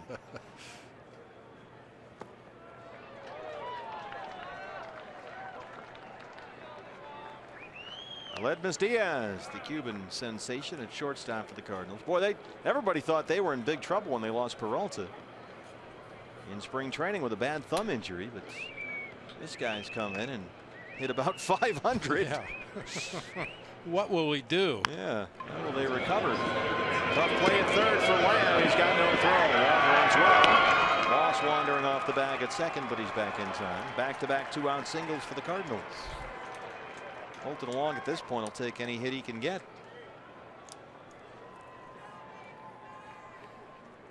Right fielder, Stephen Piscotty. Stephen Piscotty, who has 3 hits and a walk tonight. He's got an RBI, a stolen base. He scored a run. And he has had a tremendous series, Piscotty. 7 hits.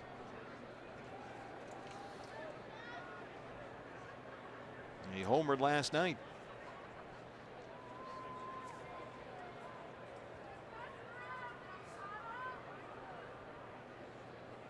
Two down, Brandon Moss at second, Colton Wong at first. Cardinals have out-hit the Diamondbacks 13-8. They lead at 10-4. And there's ball one.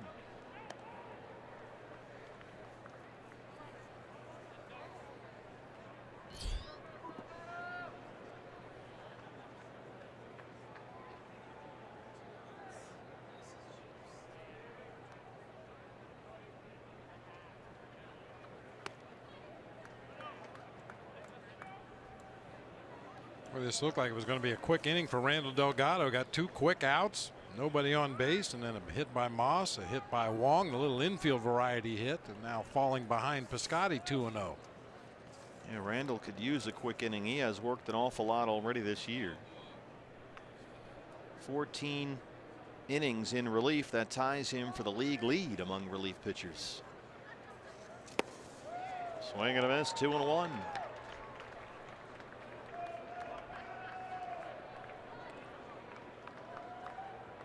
That Pirate Rockies game has gone to the 11th at Coors Field, tied at 8.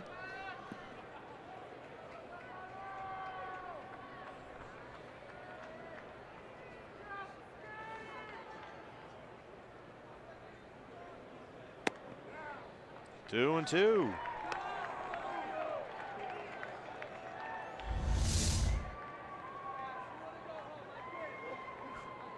Break there on that changeup down below the bottom of the zone.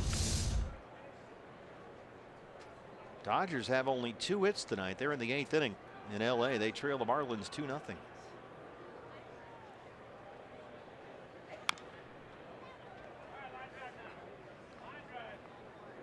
Justin Nicolino pitched a beauty for Miami. 7 1/3 of 2-hit ball with 2 strikeouts. Scott Kazmir hit hard, sort of hard. 2 runs, 7 hits, and 6.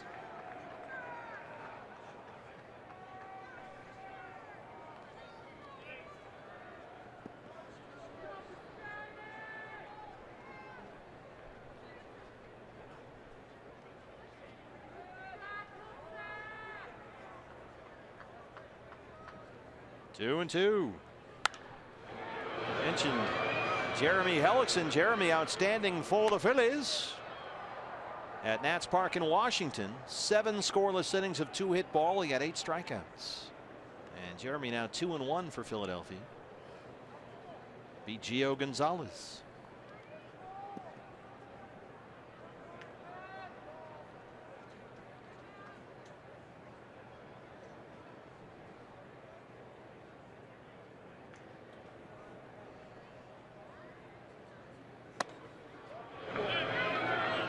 Did not go Tony Randazzo.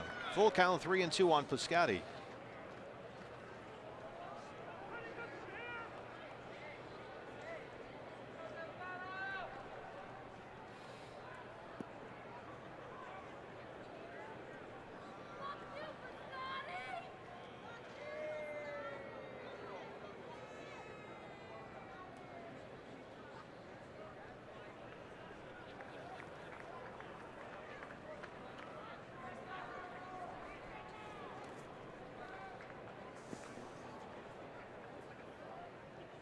I'm concerned about Todd Walsh and Brandon Webb. They've been out there in that wind throughout this long 9th inning. Broken bat, and it drops in. Runners on the move. Moss will score. 11-4 St. Louis. Stephen Piscotty, his 4th hit tonight.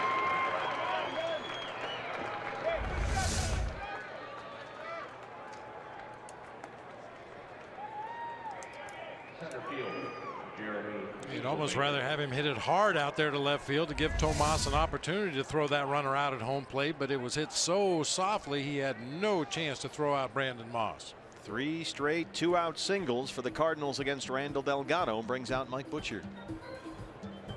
You know they don't want to have to get anybody else up down there. But Randall approaching 30 pitches and working for the 2nd night in a row.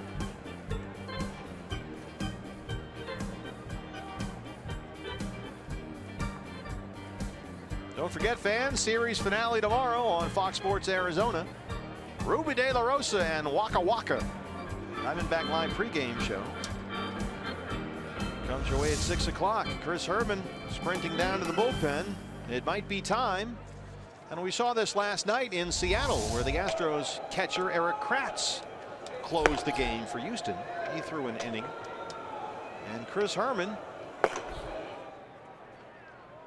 if Randall Delgado can't get that final out in the 9th, may be pressed into pitching duty here. Here's Hazelbaker. 2 on 2 out, a run in.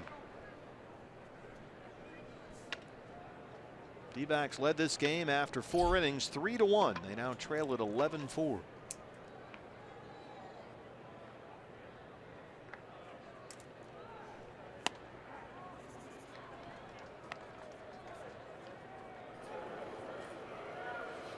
Gracie's been there before. Told the story many times about the game against the Dodgers. I think it was 17-0 at the time. Didn't want to use any more relief pitchers, and Gracie volunteered. Had never pitched, he said, at any level. Not even Little League. Went out on the mound, did his best Mike Fetters impersonation, and promptly gave up a home run to David Ross. David Ross's first career homer. And Gracie had a nice message on the DBTV board for David Ross during the Cubs series here in the first homestand. He wished him well. Ross will be retiring after this year.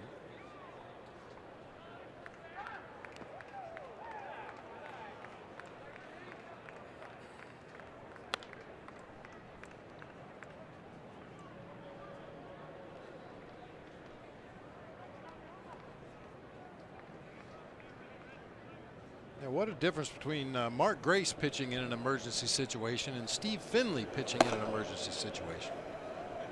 Yeah, Gracie said, I'll try to throw it up around a plate. Maybe they'll hit it at somebody. I'm not going to call it a fastball. Finley had 12 pitches. Well, Delgado wins the ninth. Bottom 9 coming up.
Trail at 11-4. The Gig Live high-speed highlights presented by Cox and D-backs homers 2 tonight. Brandon Drury, a 2-run shot in the second.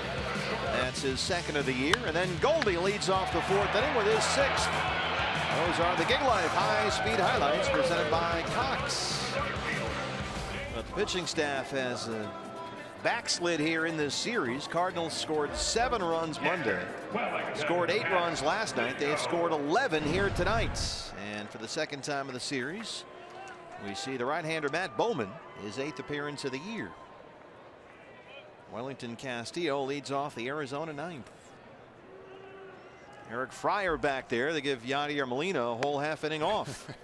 Give him a chance to go up and put on some ice bags and get started on the treatment so he's ready to play again tomorrow.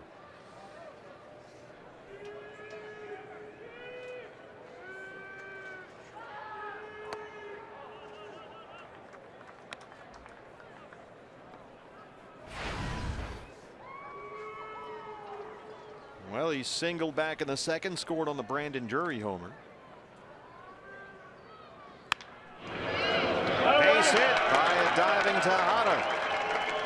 Wellington Castillo 2 for 4.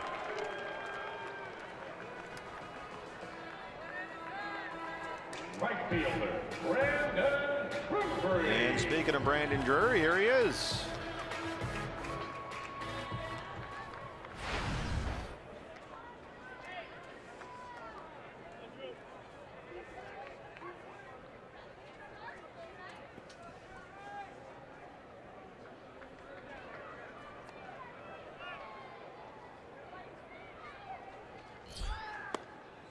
Brandon has really responded to the playing time that he's received lately.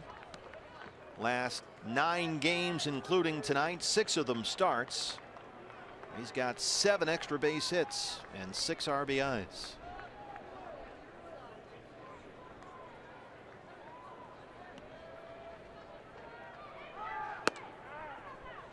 Strike 2, says Tom Hallion. That game at Colorado now in the 12th. Pirates and Rockies till tied at 8. Play all night. Dodgers bottom 9, trailing at home against the Marlins, still 2-0. Giants beat the Padres tonight 13-9. As Drury strikes out, 1 down in the 9th.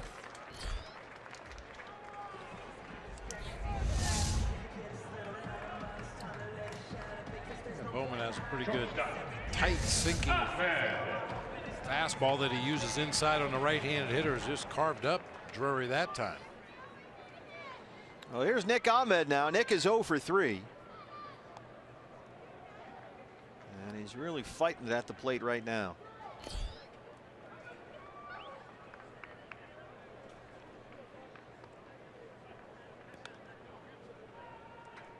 Two for his last 36 ever since that 5-game hit streak was snapped on the last road trip. Pitcher spot is due up next. Ricky Weeks Jr. in the on-deck circle. And Nick's got himself a base hit. He knocks it into right.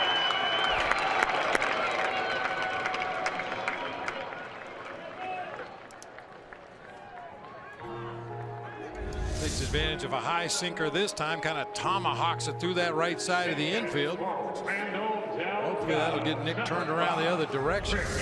Boy, the start he got off to this season and the way he hit the ball in spring training, it's hard to believe that he struggled the way he has over the last week or so. He was probably their best hitter for the first 10 days of the year. So Ricky Weeks Jr. hits for Randall Delgado. 4 for 16 at the plate this year with 3 RBIs.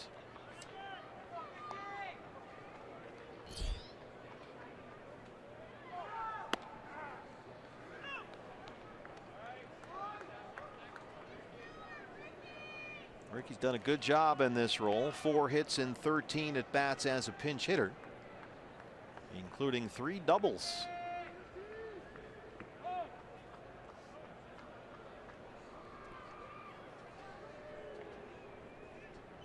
Ricky Weeks a little bit of a rarity. You don't see many guys hit out of a closed stance anymore. The left foot closer to home plate than the right foot.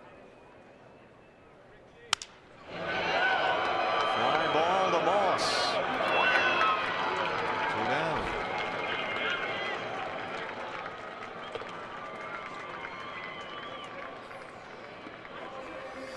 Gene Segura now 2 for 4, a pair of singles. Segura started the ball game today with 33 hits, leading the major leagues. 33 hits, the most ever for a player through the D-backs' first 22 games in a year. So he has had the hottest start in the history of the franchise. And he's added 2 more hits tonight. He singled last night. He was 4 for 6 Monday, a triple shy of the cycle. And Gene has now hit safely in 7 straight games and 10 of his last 11.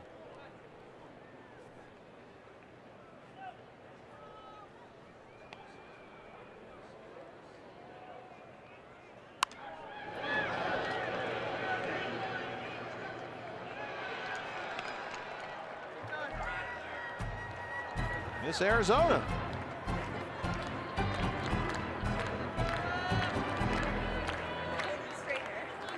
That might be the first ever I can't even say it.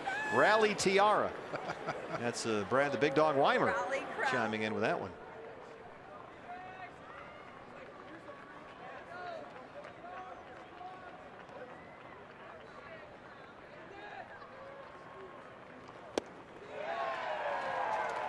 And Segura strikes out to end the ball game.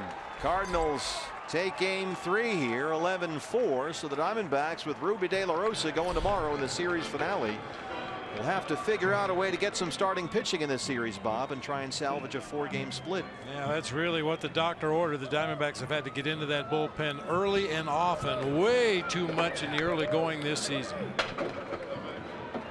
So the Diamondbacks are out hit 14-10. They drop this one 11-4, and they'll look to Ruby De La Rosa to try and salvage a split tomorrow against Michael Wacha. Start Diamondbacks Live, the post-game show. Brandon Webb standing by with Todd Walsh. Todd. All right, Steve, thank you very much. Here we go. And Brandon, this is a familiar refrain This is awfully tough on this starting pitching rotation for the Arizona Diamondbacks right now. I'm curious when we come back with Bob Brenly. I want to compare last night's Shelby Miller to tonight for Patrick Corbin. It's a little different, right? A little bit, but it's also more of the same. A lot of bad starting pitching, dipping in the bullpen again before the 7th inning, and just not being able to stop the bleeding in a big inning. All right, so as we mentioned, not too very long ago, Brandon will take a look at the 5th and 6th inning with Bob Brenly comparing Patrick Corbin. He got out of one, the other one he did not. The Diamondbacks fall 11-4 here at Chase Field. When we come back, it's Diamondbacks Live. We'll do that when we return.